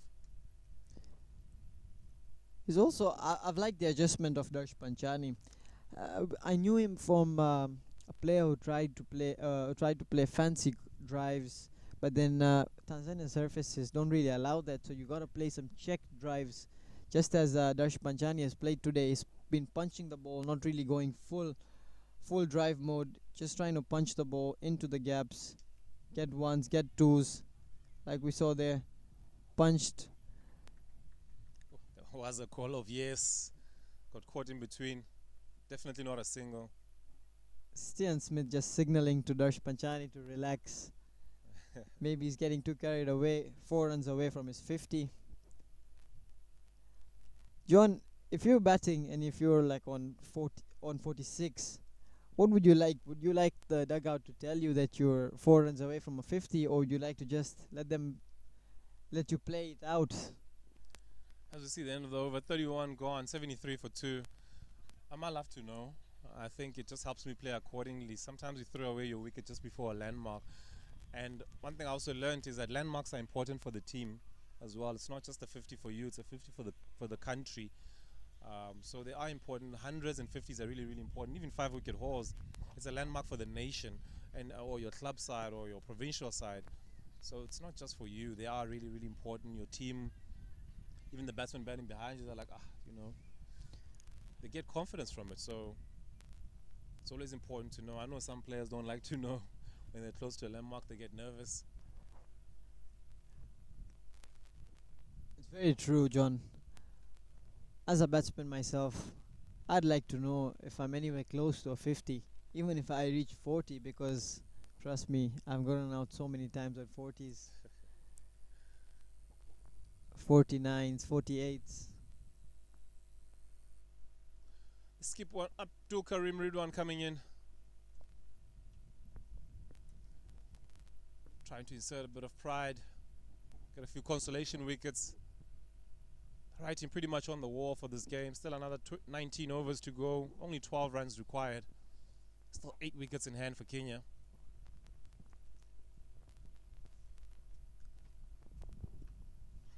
Ooh. An appeal there from the bowler. Ball reached the slips. Wow. Seemed to come off the hip. He did also signal Stian Smith that it came off his hip. A great turn from Abdul. Attempted sweep shot from Stian Smith. Umpire felt that he got pat on it. Doesn't signal a wide. Despite the disappointment for Nigeria in this tournament, I must say I'm excited about the talent that lies there for the future. And hopefully they can keep this young batting lineup together and go through the stages towards their senior national team representation. I know that there's massive talent even back home, still waiting already to get into that senior side. But these young batters are really, really talented. They just haven't come to the party. And sometimes it happens because of young players and this huge diet of T20 cricket. Mentally, they're not ready to just occupy the crease and play long innings. But a player like, as you see, a sweep shot by Stian getting a single. A player like the current bowler now, the captain, Ridwan, he has represented the senior national side. Tremendous talent with the bat. Still growing, still learning his craft. We can't be too impatient with them. It is frustrating, I know, for the coaches and the fans back home. But the talent is there. Oh, what a ripper by him. Turning the batter right square. End of the 30 seconds, 74 for 2 Kenya. As you were saying, Nigeria have shown great talent, especially in the batting department. They've shown great talent, but not really been able to get the scores that they would have hoped for, the big scores from the batsmen. But they've got good starts and they've shown glimpses of talent. But occupying the crease is another art that you have to learn, and you learn it through experience mostly. So they're still young, still learning. It's quite interesting to see the contrast. If you look at someone like Dash Panchani, I guess he's always standing out, even in the Division 2 qualifiers. He was the leading run scorer there. And he just has this ability, this wisdom beyond his years, I should say, rather, just to occupy the crease, to play the situation, to put a huge price on your wicket. You don't quite see that with a player of their age. Stian, he's shown good application. Stian Smith, he's really, really been prepared to occupy the crease, play the ball on merit.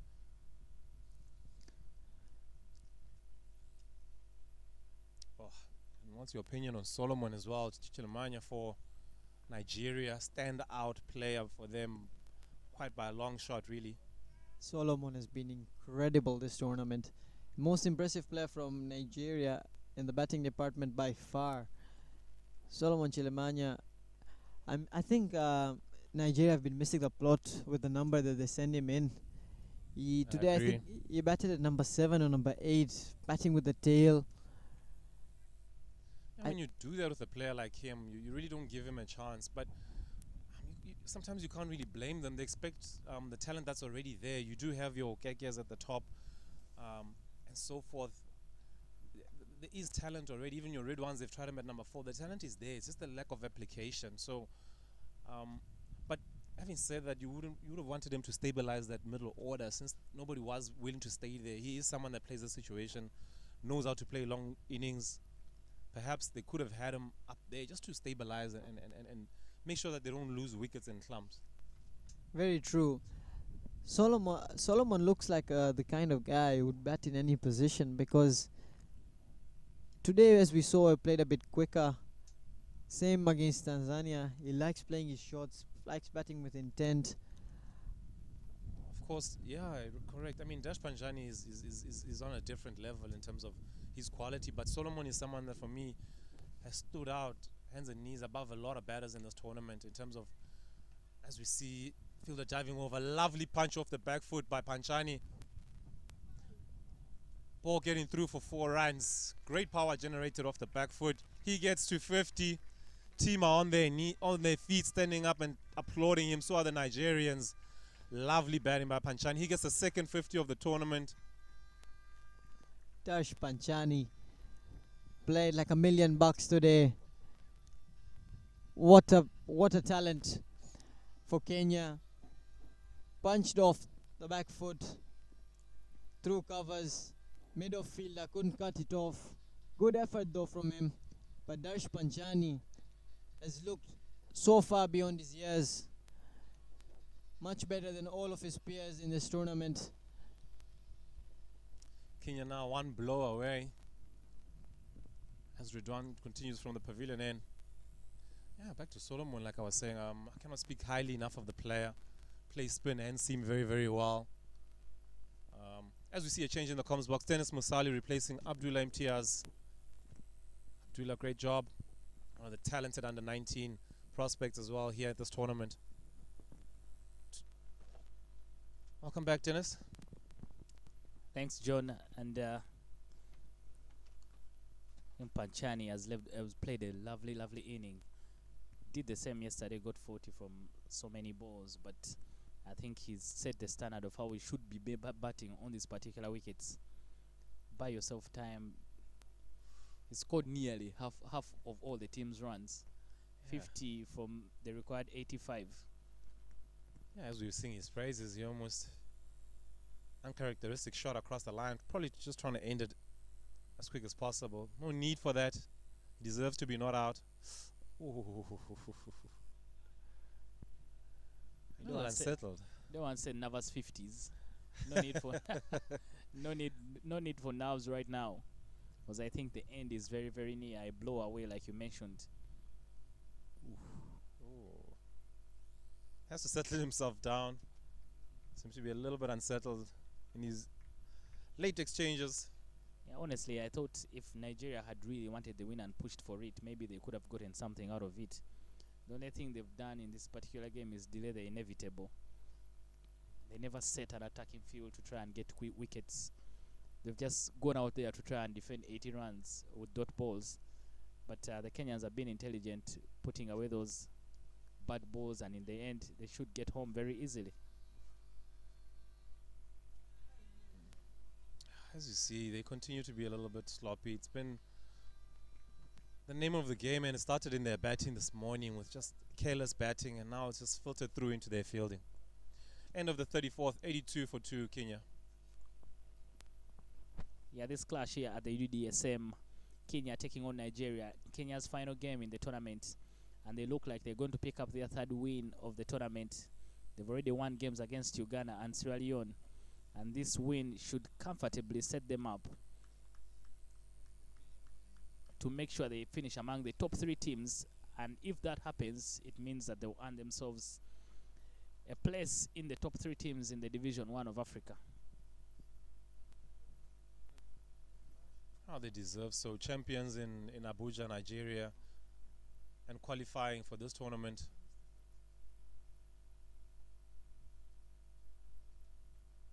And who knows if there were no rains in the first day, where they'd be sitting right now. Yeah, very true. I think that that day one set the tone for the rest of the tournament. Uganda and Namibia sharing the points, Kenya sharing points with Tanzania. Oh, lovely catch by Suleiman Sulau. Salim taking the catch. Stian trying to finish it in style. Unfortunately, not getting the elevation he required. Did well to get to the pitch. He deserved to end it in style. Nigeria get a consolation wicket. 82 for 3, Kenya.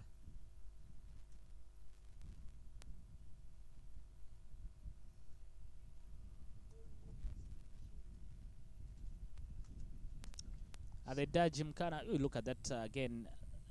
Smith did the right thing, go to the pitch of the ball, just didn't pick the gap. Kenya losing their third wicket with only 3 runs still required for the victory. At the Dutch Gymkhana, Uganda taking on Sierra Leone. Uganda scored 137. Sierra Leone is now 29 for no loss in 8.5 overs. But I think we'll be done here while that game is still happening. 3 runs away from the victory. Sangani, the new batter for Kenya.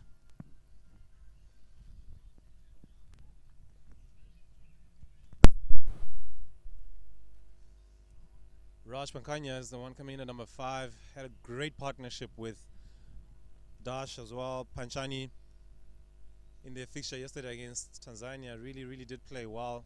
Got a partnership that set up that sort of win for them.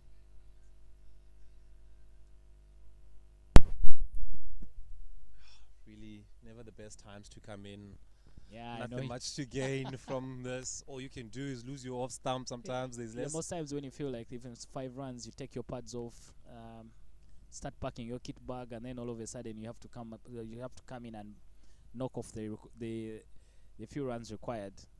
Yeah, true. Even if you have a little 1 not out or 4 not out, it's not really a victory in any sense. But you definitely don't want to be packing your bags and walking back. Oh my word, he's gone first ball.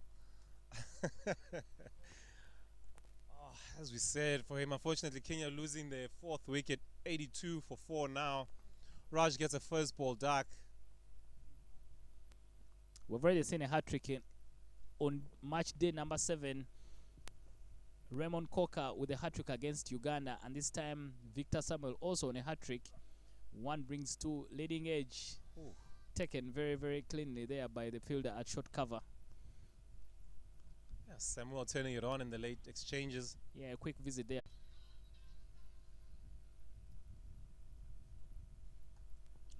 Really, mid-on goes back to long on. Not too sure I'd be doing that with only 3 runs to go. Yeah, John, you're very right. The tactics have been missing for the Nigerians. It's been very poor. Yeah, very poor. They haven't read the room, like they say. You don't have so many runs. Misses out there on his hat-trick, Victor Samuel, and especially if you're trying to get a hat-trick for the bowler. Yeah. Keep a field very close. Yeah, you know, Sangani having seen his partner go for first ball duck, he's not going to go out and take a risk first up. And you drop long on for him. It's just the body language from the Nigerians. Just doesn't look like they're interested in picking up the victory. Going to be a long chat in the dressing room. Yesterday they will play the team that is on top of the table, Namibia. Maybe not. I think they will. If Kenya pick up the victory today, it doesn't matter what will happen in that match. They just cannot finish above them. They can't finish above Kenya.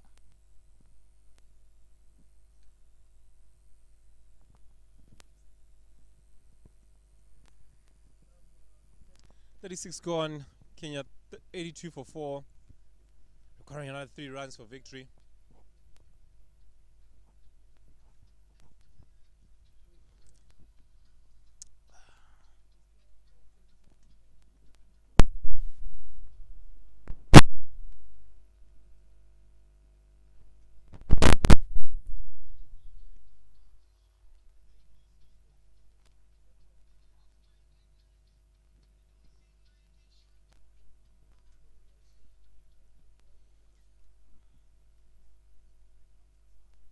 captain, Karim, brings himself back into the attack. 3 more runs required from as many as 15 overs. Ooh. Yes, and Kenya really making their lives difficult in these late exchanges.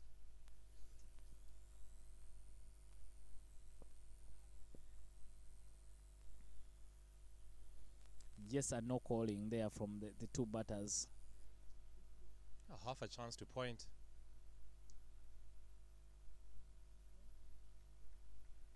Tossed up in the air there from Karim, trying to entice Panchani into a big one. There are 2 guys standing in slip, Solomon and Prosper. Oof. Tired looking shot there from Panchani. Yeah. But it's not easy. I mean, after the first innings ended so quickly, so the teams only had a 30-minute break before they went back for the second. So probably lunch is also playing on their minds.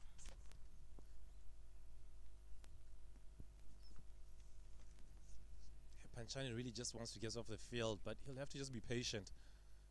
Wait for that loose delivery. Oh, should be wides, unless he did get something on it. No signal yet from the umpire. If that is, leg by signal, so should be 1 for the victory.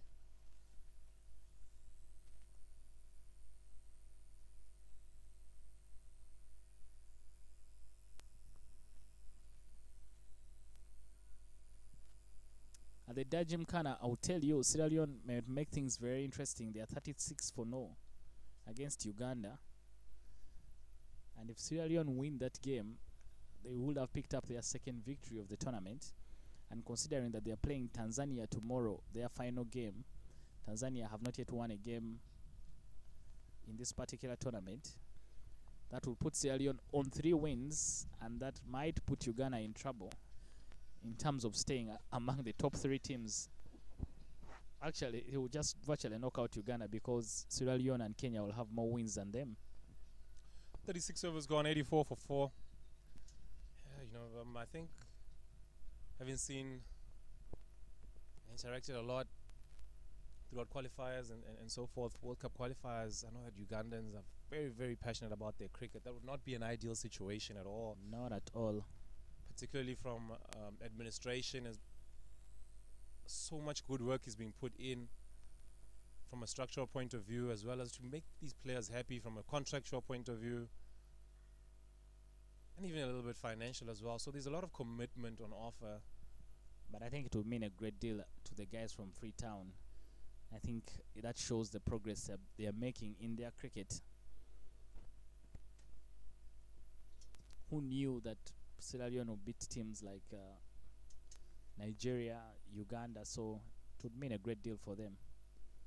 Yeah, true. There were some great games as well from them in Abuja in Division 2 qualifiers. They almost pulled off a heist against Nigeria, the hosts, and they would have made the final as well in qualifying position 2. But fortunately, Prosper Hussaini came in, some good fireworks in that game, as well as with the ball cleaning up the tail for Sierra Leone and ensuring that Nigeria gets to the final. Run out opportunity. Ooh, throw too high, unfortunately.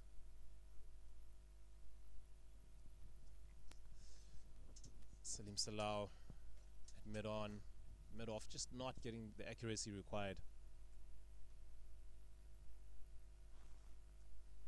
You feel Kenya should have, Nigeria should have played this sort of cricket early on and just had fielders around, apply as much dot ball pressure as possible, force the batters to make a mistake.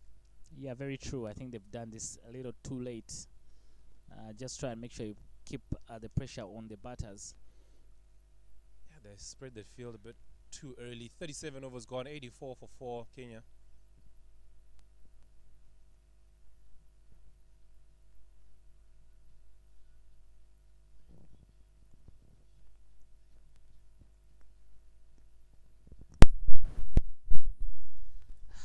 The curtain will come down on the under 19 World Cup qualifiers. Africa division with 2 games tomorrow. Namibia will play their final game against Nigeria. and Sierra Leone will be taking on the host Tanzania. Tanzania, the only team. Oh, man, CAD. Opportunity by Ridwan. Believe it's a case of he did not sure if you need to complete your action these days. Do you? He had gone through his action. You can only effect that when you're in before you get into the gather, but once you do get into the gather, then the opportunity is missed.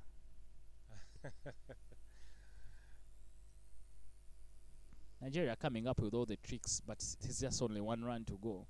Yeah, I can tell you Sangani had left his crease for sure. Yeah, very true. Great call by the experienced Patrick Makumbi Musoke from Uganda.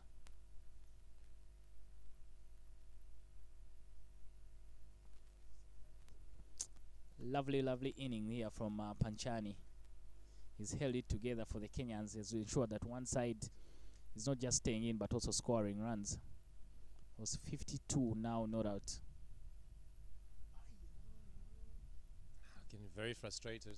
Wants to get over and done with as quick as possible.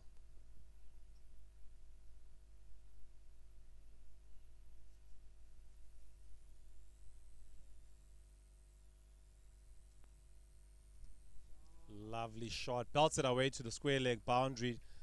Great innings by Panchani. That takes him to 56 for his total. Nigeria getting home with 6 wickets in hand. I beg your pardon, Kenya rather. Lovely victory. As we see a replay of that sweep shot. Great execution by him. All the way along the carpet. Yeah, very well done there by Panchani. Was looking at doing that. Was tired of hanging around and delaying the inevitable. The victory coming up for the Kenyans. They win by 6 wickets. Top quality performance from them. They won the toss, put the Nigerians in to bat first, and they made sure that they skittle them out for only 84, and then they get home by 6 wickets. They might have had their captain Vishal Patel injured while fielding, but I think he should be a happy man at the end of the day. His boys getting the job done and picking up their 3rd victory of the tournament. They will only go home with the 1 failure. They lost to Namibia, but they put in a very good shift, and that should be enough maybe to ensure that they finish among the top 3 sides in this particular tournament.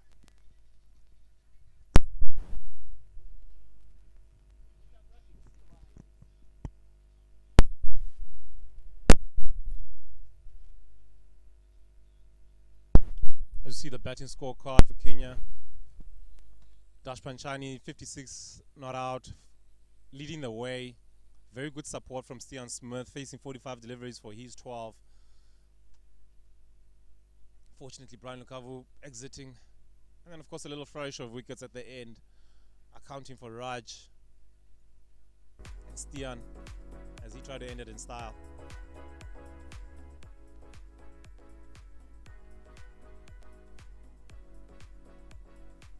Kenya getting in the 37th over. Very good surface, much better than some of the ones that they would have played on the ground. Very good surface for batting. From the bowling point of view, Samuel getting 3 in his 10 overs for 13. Exceptional bowling by him. Too little too late in the end, getting 2 wickets only at the end. But well played by them. Joshua Sia chipping in with the other one. The ever impressive leg spinners were very, very good for his side. Backing up his performance against Tanzania.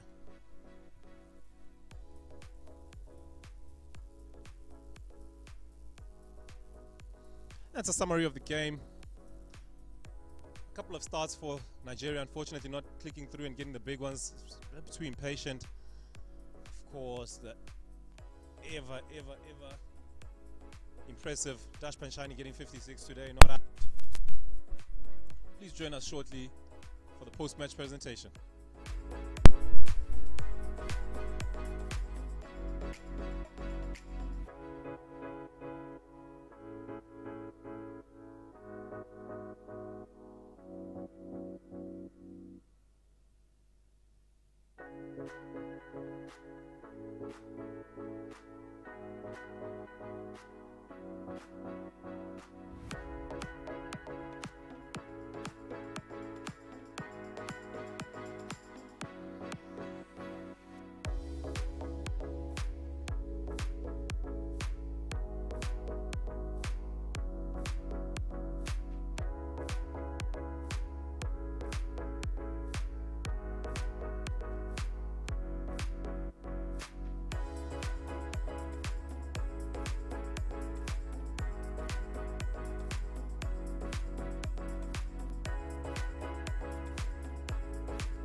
Check, check. Chiri chitia. Chiri okay.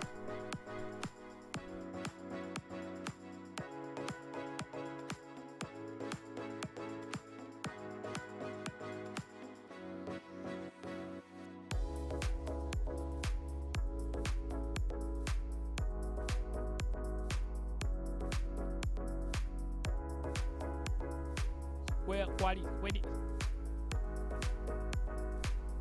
Wanji?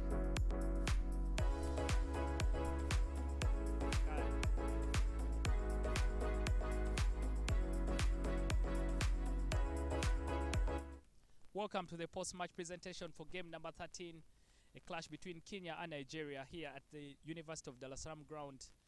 Kenya winning this one by 6 wickets. Well done, Team Kenya, and hard luck, Nigeria. We'll speak to the losing captain first, Karim. Hard luck, Karim. You were asked to bat first. What really happened today? Just tell us. I think our openers, they did a great job for us, and the middle order crumbled. That's where the problem starts. There's been some faith in low scores. Did you feel like 84 would be enough for you guys to be able to defend? Probably the 84 is enough, but it's not what we want. We actually wanted 130, 134, 140, because on this ground it's very difficult to bat later in the day. But hard luck to us. All right, you play your final game tomorrow against the Namibians. What would be the plan for you to make sure that you finish on a high? It's just to win the last match, that's all. Okay, all right. Tough luck, Karim, and good luck tomorrow. Thank you. We'll speak to the winning captain, Vishal.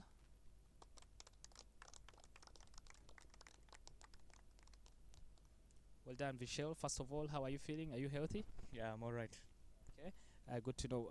Your boys, is this what you wanted? You won the toss, asked to bowl first, and you were able to limit them to a low score. Are you happy with the performance of your group? Yeah, definitely. That was the plan, I think, to go in there and restrict them to a low score and then in the second innings chase it down. So I think I'm pretty happy all the plans executed right well.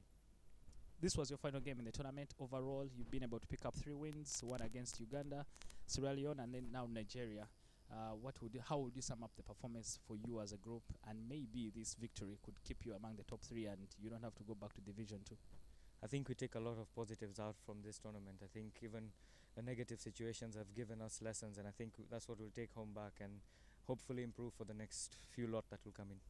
All right, well done, Vishal and the boys, and good luck to the future for you. Thank you. To present the Player of the Match award, we shall have the third umpire for the day, Lauren Hackenberg. The player of the match is a gentleman who bowled 10 overs, went for 26 runs, 1 maiden, and picked 4 wickets. Hitendra Sangani.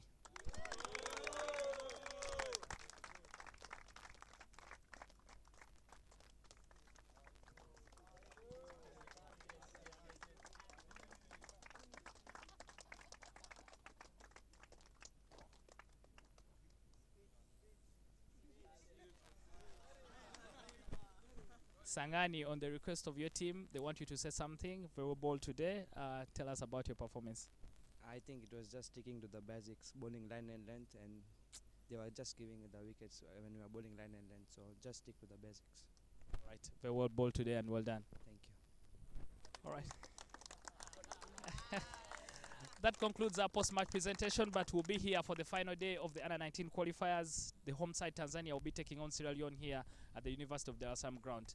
That ends our post-match presentation.